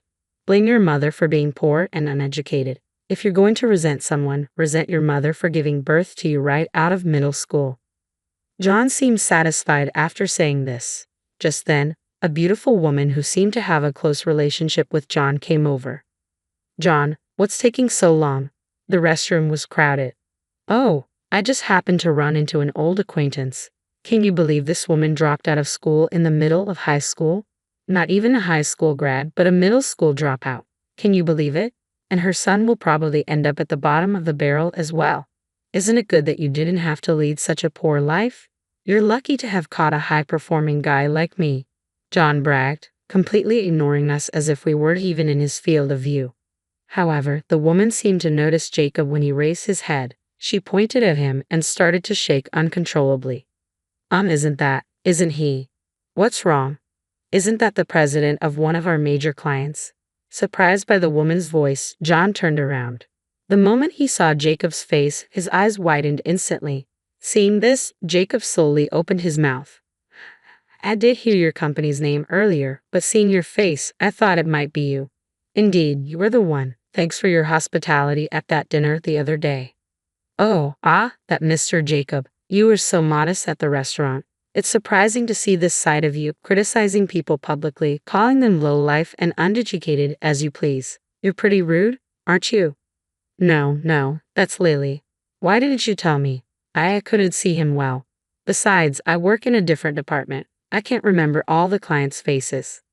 Useless. What did you say? The man and the woman, John and Lily, started arguing, but Jacob ignored them and said, "Well, I'm not interested in your arguments anyway. I now understand the director's usual way of thinking. We were discussing introducing our system to your company. Let's forget that idea," Jacob said, turning to leave. "No, wait. Please, this is some misunderstanding." "Misunderstanding? What's misunderstood about the fact that you've insulted me in public?" "That is, it's your fault, Mary." "Ha! Why is it my fault?" I asked, incredulous. "That's because, why the hell is someone like you, a high school dropout, with Mr. Jacob? Do you know who this man is? He started a business while in college and has numerous patents. The system he develops is so advanced that major companies are dying to adopt it. Is that so? Why are you with him when you don't even know that? I don't know. I don't usually talk about work with my son. What? Your son? Yes, nice to meet you. I am Jacob, the son of the high school dropout. Well, it seems you want to say something to my mother. Please go ahead and say it all now. After all, we probably won't meet again. Oh well. What's going on? Why is someone like you? I mean, do you want to say why someone like Jacob's mother is a high school dropout? John was taken aback by Jacob's words. He seemed to want to insult me but didn't seem to have the power to do it. He glanced back and forth between me and Jacob, looking troubled. From my early childhood, my mother has taught me many things. She didn't have a higher education, only going as far as middle school, but she read many books and taught me a lot from them. Who? What? I can't believe Mary had such talent. There was one thing my mother never spoke about, though. The criticisms of my father, who abandoned her and me during her pregnancy. I've always resented my father, but my mother always said it was her own fault for being naive. Even when we had no money, even when we were hungry, she was always smiling. She's the person I respect the most.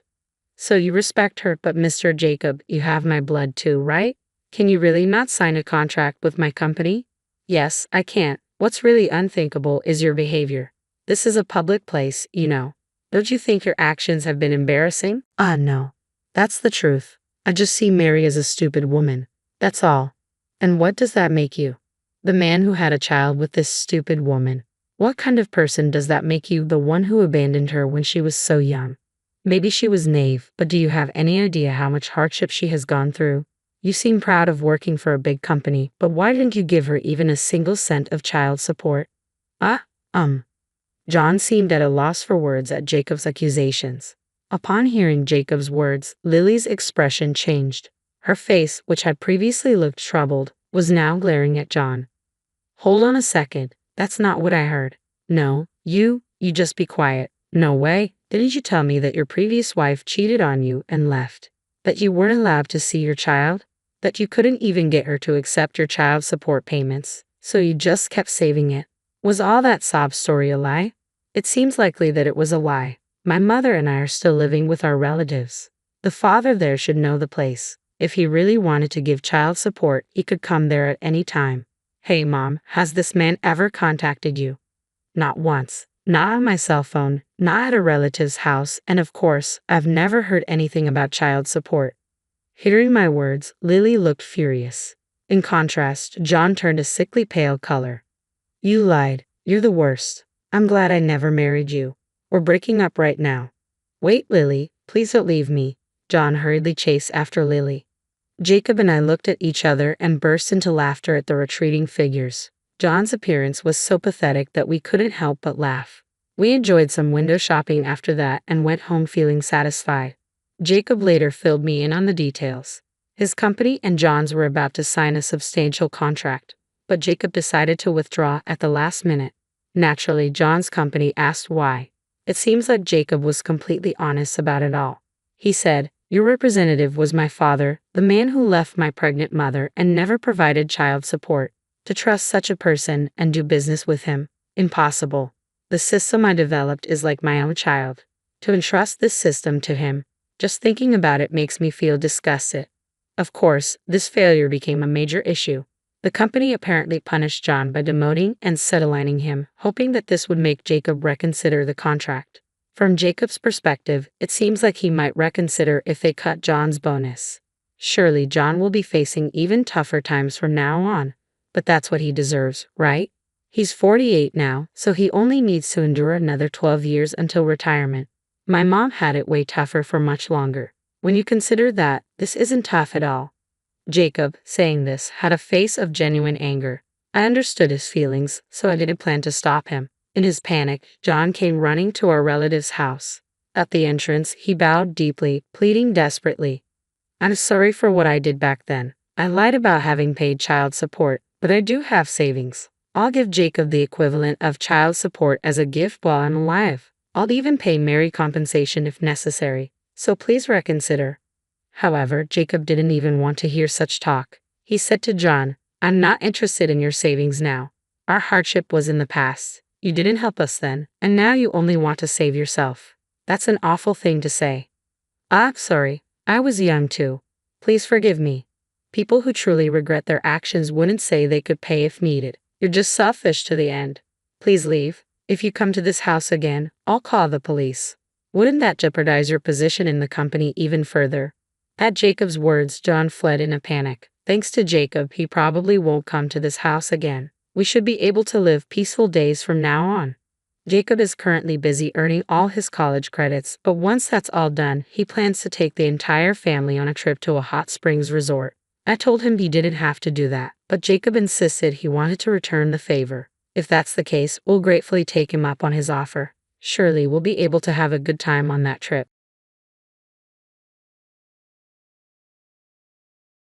My name is Douglas.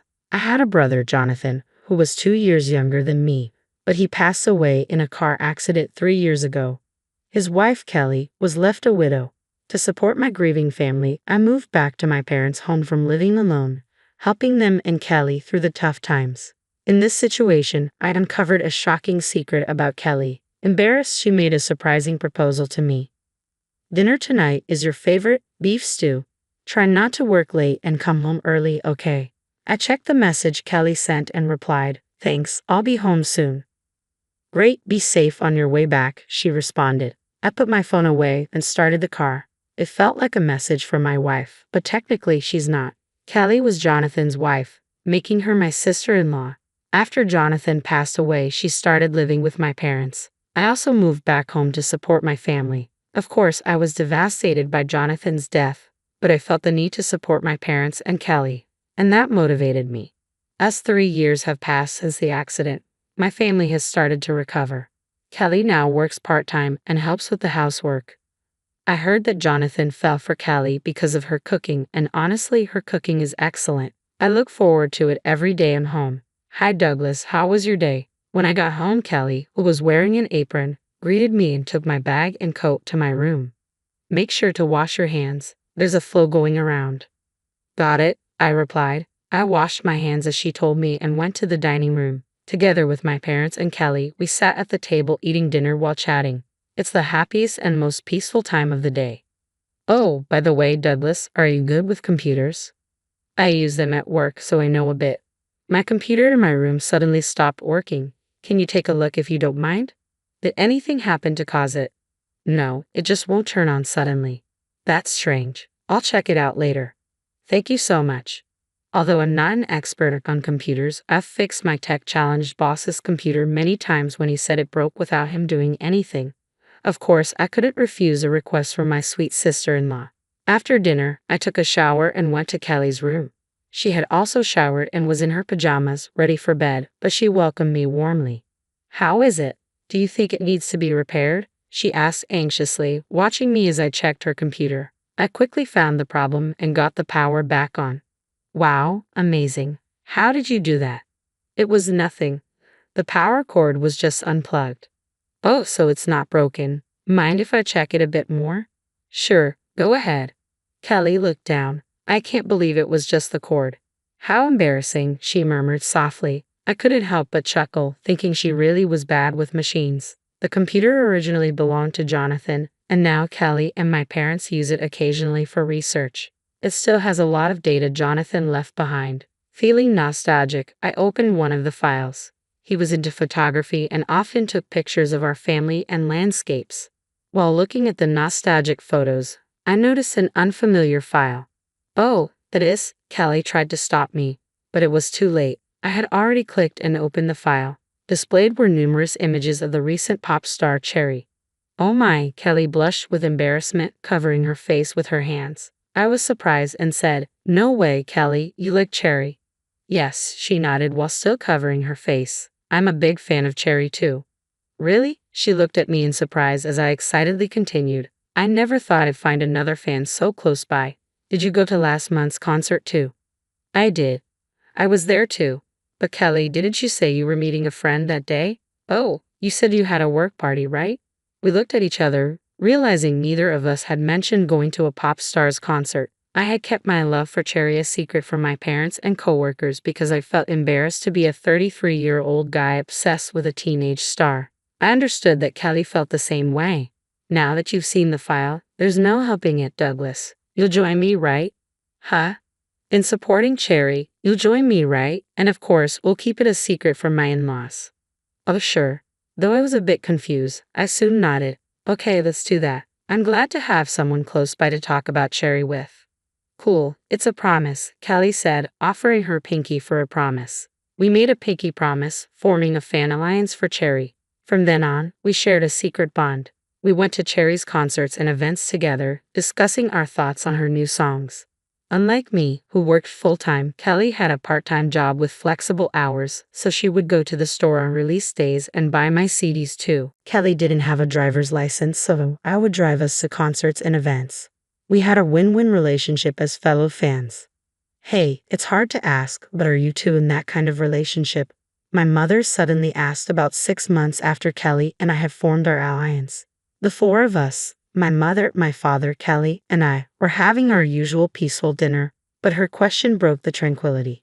We had been going to Cherry's concerts together and spending more time talking in each other's rooms late into the night, which seemed suspicious to my parents. Indeed, Kelly is beautiful and kind, full of feminine charm. I was quite taken with her cooking, but I treated her only as my sister-in-law and tried not to think otherwise. It's nothing like that. Kelly is my sister-in-law. At that moment, Kelly's face showed a brief expression of sadness. I was startled and tried to confirm again, but by then, she was already smiling. That's right. Douglas and I just realized we both support the same pop star and we've been talking more because of that. A pop star? My parents looked puzzled, so we briefly explained about Cherry. Until then, we hadn't mentioned it, thinking it wouldn't resonate with their generation. But it was impossible to keep it hidden in that situation. Just as I expected, my father got angry when he heard about it. Douglas, you're old enough to know better than to waste your money on such things. Why don't you find a good woman nearby and get married? Aren't you ashamed that your younger brother got ahead of you? He scolded me, then turned his stern gaze to Kelly. Kelly, if you have time to spend on such nonsense, you should spend it praying for Jonathan and living virtuously. Yes, Kelly nodded, looking like she was about to cry. I wanted to talk back to my father, but the atmosphere was so tense that I couldn't say anything. Dinner ended on an awkward note, and from that day on, there was a distance between Kelly and me. Even though we lived in the same house, we barely talked and, of course, didn't go out together anymore. Our messages became strictly businesslike, like I'll be home by 7 o'clock, and got it. She no longer greeted me at the door every day. I still liked Cherry, but Kelly hasn't mentioned her since that day. My father's words also lingered in my mind. I'm 33 now and turning 34 on my next birthday. All my local friends are already married, and some even have kids in elementary school. I wanted to get married and have a family too, but I was never popular and I always thought, who would want to be with me? I never took it seriously. My brother Jonathan was always more talented and popular than me, even as a kid. It wasn't surprising that he married a beautiful wife before I did. Instead of feeling jealous that my younger brother got ahead of me, I thought, well, that's how it is. After he passed away, I was so focused on taking care of my family that I didn't have time to think about myself. However, my parents and Kelly have nowadays recovered from the shock of the accident and are living their lives cheerfully. It's probably time for me to start thinking seriously about my own future. With that in mind, I decided to start actively looking for a marriage partner. I had coworkers introduce me to women and attended social events, but nothing seemed to work out. I realized that I was comparing every woman to Kelly. They weren't as considerate as Kelly, they didn't cook as well as her, they weren't as beautiful as her, and they didn't understand my favorites like she did. I knew I shouldn't set my expectations too high, but I also couldn't compromise on what was important for a lifelong partner. Half a year passed with no results despite my efforts. One night, I came home late from a dinner party to find some food covered with cling film and a note on the table. I picked up the note and felt tears welling up. Hi Douglas, please heat up dinner and eat. There's salad in the fridge too. You need to eat a balanced diet. Seeing Kelly's thoughtful note about my health made me happy, and for some reason, it brought tears to my eyes. The happiest moments for me are when I share meals and laugh with her and my parents. No matter how hard I try to meet someone, I can't find anyone more wonderful than her. This realization made me feel empty inside. I realized that somewhere along the line, I had fallen for Kelly not just as my sister-in-law, but as a woman. Douglas. Hearing my name, I quickly turned around to see Kelly standing at the door. She was in her pajamas, ready for bed. Seeing my face, she rushed over in alarm. Are you crying? Are you hurt? It's nothing. I'm just happy, I'm not sure why. I tried to wipe my tears and explain. She looked concerned and gently patted my back. I'll heat up your dinner, she said, warming up the food on the table and the soup in the pot. In front of me, there was a comforting, familiar meal. Thank you very much. I started eating, feeling overwhelmed with gratitude, and on the verge of tears again. As I ate, trying to hold back the tears, Kelly spoke. It's been a while since we've had a quiet talk like this, hasn't it? Yeah, right. You've been coming home late a lot. Is work tough? Well, actually, I've been dating. What? Her face contorted with sadness upon hearing my words. I felt like I had seen that expression somewhere before, but I couldn't place it. It was late at night, and my parents were already asleep. In a fit of frustration, I poured out my feelings to Kelly. I've met a lot of women, but things just haven't worked out. It's because you're so amazing. The happiness I feel every day being cared for by you, I can't imagine being with anyone else. I'm just your sister-in-law, right? Her words felt cold and distancing, but I continued regardless. I know I should cherish you as my sister-in-law, but somewhere along the line, I fell for you as a woman. She stayed silent, looking down. I grew anxious and leaned in to see her face. Suddenly, tears began streaming down her cheeks. Kelly, I'm sorry. I shouldn't have brought this up so suddenly. I hurriedly apologized, but Kelly shook her head, denying it. No, it's because I'm happy. She looked at me through her tears. Seeing her expression, I remembered the same look of sadness on her face when I told my father about 6 months ago that Kelly is just my sister-in-law. So that means, could it be you've liked me all along too? Yes, I've always liked you. Kelly wiped her tears away. I was stunned but overjoyed. After Jonathan passed away, you tried so hard to support my in-laws and me. I know you were grieving too. That meant so much to me and helped me so much. I loved going to Cherry's concerts with you and spending time together. I wanted it to stay like that forever. I see. After your father scolded us, we couldn't talk as much, but I thought about it a lot. Praying for Jonathan is important, but if that's all I do, I don't feel alive. I want to support my favorite pop star and find someone new to love and support. She looked at me with a determined expression. I've been holding back until now because you said I was just your sister-in-law. I tried not to talk to you and acted distant, but can I stop holding back from now on? Yeah, you don't need to hold back anymore. We'll explain it to Dad again and make him understand. I'm so glad. I'm not going to hold back anymore. She smiled brightly and my heart fluttered. The next day, Kelly and I talked to my parents during dinner. We explained that we genuinely cared for each other and that Cherry's music had been a source of comfort during tough times. My father wasn't convinced right away, but he actually realized that after he scolded us, the atmosphere in the family had become strained and somber. In the end, he said, if you two are serious, then it is you wish. Hearing that, both Kelly and I felt relieved. From that day on, our relationship changed. We started dating not as siblings-in-law, but as a couple. Honestly, transitioning from seeing Kelly as family to seeing her as a romantic partner was confusing. Even so, my feelings for her outweighed the confusion. We officially got married 3 months later. We decided not to have a wedding or move out, continuing to live with and support my parents. We chose not to have a wedding because we knew some people might judge us for marrying as in-laws. I wanted to protect Kelly from any hurtful comments. Even without a wedding, I don't think our marriage is wrong. Kelly and I will never forget Jonathan, but we have to move forward. For that, I need Kelly, and I believe she feels the same way.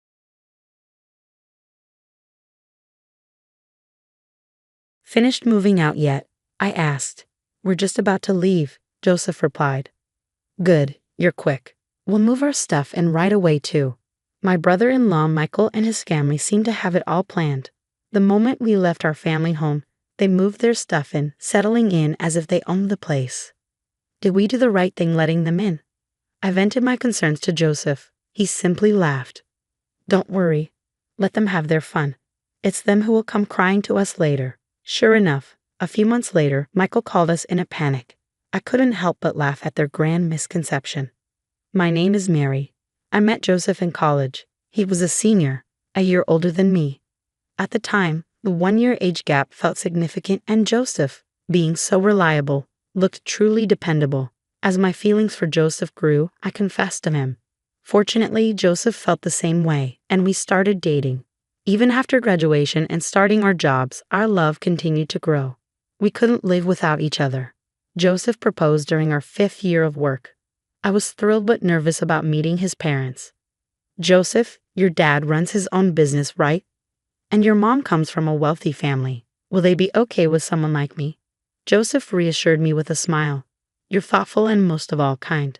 They'll love you. Boosted by his confidence, I nervously introduced myself to his parents. So, you're Mary. We've been looking forward to meeting you. You're as cute and competent as Joseph said. Has Joseph been any trouble to you? No, not at all. Joseph has been so kind to me. Just as Joseph predicted, both his dad Daniel and mom Linda welcomed me warmly. You feel like you've been our daughter forever, they said. If we ever had a daughter, she would have been just like you, they added. I sincerely shared with my in-laws that I also thought of Daniel and Linda as my own parents. After our wedding and honeymoon, Joseph and I were in a rush to find a new place as our current condo was expiring. That's when my father-in-law made us an offer. Actually, I'll be traveling overseas for a few months starting next month. It's a pretty laid-back job, so I was planning on taking my wife along for some sightseeing. Why don't you live in our house while we're away and take your time finding a new place? Really? That would be amazing for us. Struggling to find a good property, it was an offer we couldn't refuse. If you don't find a place you like, you can continue living here. I didn't miss the words of my mother-in-law, spoken with a hint of reserve. I'd be so happy if we could. Is that really okay? Are you sure you're all right with that, Mary? Living with your mother-in-law and all. I think of you, Linda, as a real mother, not just my mother-in-law. Joseph's family home is quite a mansion with multiple rooms. Although not built for 2 families, it's more than spacious, with guest restrooms and 2 bathrooms. There's only 1 kitchen, but it was easier for me to alternate cooking for 4 people with my mother-in-law than preparing meals just for the 2 of us. We had a good relationship with my in-laws, so there were only benefits to living with them. We gratefully accepted their offer and started our new life in Joseph's family home. After we moved, they hosted a housewarming party and invited all the relatives. You're the guest of honor. Just sit and enjoy, my mother-in-law told me. I found it equally enjoyable to hear stories from relatives I usually didn't get to see. You really found a considerate woman, Joseph, the relatives would say each time my mother-in-law and I exchanged smiles. Then I realized something was off. Joseph's older brother wasn't there. Joseph is the 2nd son and has an older brother named Michael, 2 years his senior. While most of the relatives showed up, Michael and his wife were noticeably absent. Daniel, where are Michael and his wife today? I asked my father-in-law. He looked a little downcast as he replied, They're fine. Don't worry about them. When I looked puzzled, my mother-in-law elaborated. Michael used to always come to these things, but ever since he married Jessica, he's been distant. I had heard from Joseph that his mom always favored the eldest son, and she seemed to greatly dislike Jessica for changing her beloved son. In the end, Michael and his wife never showed up that day. Joseph and I sent a moving and greeting letter to their home afterward. A few days later, I received a phone call from Michael. Is Joseph there? His voice was curt. Ah, Michael, Joseph is at work today. Can I take a message? You're Joseph's wife, right, Mary? Yes, it's been a while. Why are you 2 living in the family home? Huh? This is a moving notice. The new address is my parents' house, isn't it? Yeah, well, Daniel and the others recommended it, so we've been graciously living here. When I heard about your housewarming, I thought how audacious you were to use my parents' house.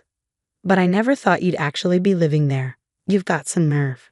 It was clear Michael didn't like that we were living at his parents' home. Phone calls aren't cutting it. I'm coming over this weekend to talk. Daniel will be away scouting for an overseas trip next weekend. I don't care about Dad. I need to talk with you and Joseph. While Joseph might be busy with work too. Seriously, then you'll do. And so Michael came to our home the next weekend. Mother-in-law seemed delighted to see her son after such a long time. Mom, you're here too. Of course, I've been looking forward to seeing you, Michael. I'll be heading to Dad's next week, so I'm glad we could meet. Oh yeah, I heard Dad got a job overseas. Michael said this with disinterest and glared at me. Since your eldest son is here, how about making some coffee? Oh sorry, I said as I hurried to make the coffee. Michael sneered. Just coffee, no snacks? You really don't get it. Usually you serve sweets too. Sorry, I rushed to get some snacks, but Michael stopped me. You're not planning on using store-bought snacks, are you? Get some cake from that place downtown. Remember that for next time. Mother-in-law seemed pleased with her eldest son's visit and didn't offer any help. Mary, could you go get some? Michael has always loved their cakes. It seemed mother-in-law wasn't on my side here either. All right, I said as I prepared to go shopping. Michael had another demand. For dinner, make me a hamburger steak. Use demi-glace sauce, and don't you dare buy store-made sauce. You're staying for dinner too. You got a problem with that? It's your duty as my brother's wife to entertain me. I went shopping and immediately started preparing dinner. Even though he said he wanted to talk, I had no time for conversation as I got wrapped up in Michael's whims. When dinner was finally ready and I thought we could talk, Michael dropped a bombshell. Why are there 3 plates? Because Linda will be eating too, right? If Mom's here, it's obvious she's eating. The only one who's in the way is you. In the way? Yeah, I want to have a quiet dinner with Mom. There's no seat for you. You can't be serious. After making me prepare the meal, Michael kicked me out of the house. I ended up eating alone outside, then came back when I thought the coast was clear. Shouldn't we talk now? I finally broached the subject with Michael, who nonchalantly replied, That talk is unnecessary now. What do you mean? Jessica and I have decided to live in this house. You and Joseph will have to leave. What? We've already moved in. Don't you think it's better for me, the eldest son, to stay in this house? Mom, my mother-in-law looked regretful as she spoke to me. Mary, I apologize. Michael finally seemed to be stepping up as the eldest son, which gave my mother-in-law peace of mind. Upon hearing his mom's words, Michael grinned smugly. See, even Mom agrees with me. So get your stuff packed and move out, Michael said, leaving in a good mood. Caught off guard, I was alone in the bathroom when Joseph finally came home from work. What's wrong, Mary? He asked. I relayed what Michael had told me. Michael said that. I can't believe he treated you so poorly. Joseph was furious and reported the situation to his father overseas. After talking to his father, Joseph said to me, I'm sorry you had to go through this. Let's move out and live on our own. Encouraged by Joseph, I started packing our belongings. Just when we were about to leave, Michael called. Are you done moving? We're about to leave. Good, you're quick. We'll be bringing our stuff over soon. As soon as we left, Michael and his family moved their belongings into the house, acting as if it were their own. Did we make the right choice? I asked Joseph, seeing Michael and Jessica do as they pleased. Don't worry about it. Let them do what they want. They'll be the ones regretting it later, Joseph reassured me.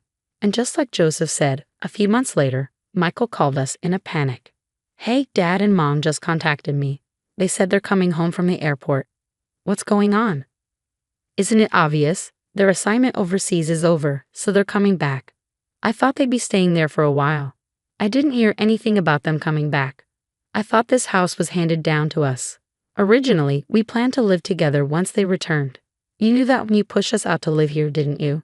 Jessica would never agree to live with them. But their belongings are still in the house, right? Where did you think they'd live once they got back? Michael got defensive. I thought they left the stuff they didn't need here. You sold it. You sold their belongings. Yeah, Jessica said we should make money off it if it's not needed. My in-laws had left behind valuable items like jewelry and watches. If they sold those, it would sum up to a lot of money. So where's the money now? It's gone. We spent it like a bonus. What happens if they find out? I guess it's only a matter of time then. Damn, what should I do? Mary, can you come over and help? Help? Why should I? So you're Mom's favorite over Jessica, aren't you? Help me out by making it look like Jessica instigated all this. Protecting the eldest son is the duty of a brother's wife.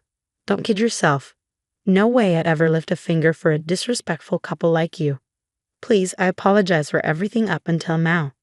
An apology won't change anything. You should atone for your own mistakes. That's the rule of the eldest son, isn't it? Ignoring Michael's pleading voice on the other end of the line, I hung up the phone and then talked to Joseph. Joseph chuckled. Yeah, because there's no way Jessica, who never got along with Dad and Mom, would agree to move back in. Dad even said to live wherever we want until they give up and move out. He's covering all the moving and rental costs. I see, so Joseph, who had been quite angry with Michael's presumptuousness, so easily decided to move out because he knew this. I figured if I told you, Mary, you'd probably tip them off. Sorry for keeping quiet. No worries, I feel much better now. Michael and Jessica were stuck waiting for my parents-in-law because they had nowhere else to go, with no savings and a canceled lease. When my parents-in-law returned home from the airport, they were furious to find their belongings sold off. I never thought you'd be this irresponsible. You're not worth retraining. Get out now. Wait, I didn't think you were coming back. I thought Jessica and I could live here. Isn't Mom on my side? Even mother-in-law couldn't cover for him. Michael never intended to live with us. I was a fool to hope he'd change. My parents-in-law handed Michael and Jessica the bills for the jewelry and watches they had sold and kicked them out. We can't pay this. We have nowhere to live. That's right. I'm not even working, Jessica pleaded. Father-in-law shouted at the knave couple. Unbelievable. You spend money you can't repay in a matter of months. Being jobless is no excuse. Work and pay it back. The stern voice of father-in-law finally got through to them. Jessica began juggling multiple part-time jobs, using all her earnings for repayment. They couldn't cover father-in-law's monthly payment plan, so even Michael's salary had to fill in the gap. The two are now living frugally in a cheaper, smaller apartment than before. Later, mother-in-law and father-in-law came to the condo where Joseph and I live. Mary, I'm truly sorry. I got carried away thinking Michael could live with us. It's okay, it's in the past. No, it's not okay. And I'd like to ask you again, Mary. Would you consider living with us? Mother-in-law seemed genuinely remorseful. We've always known that mother-in-law isn't a bad person. Joseph and I looked at each other and nodded. Our minds were made up. Of course, if it's okay with Daniel and Linda, we'd love to move back into that house. We all agreed to live together again as a family of 4. I feel like this incident has strengthened the bond between my in-laws and me even more.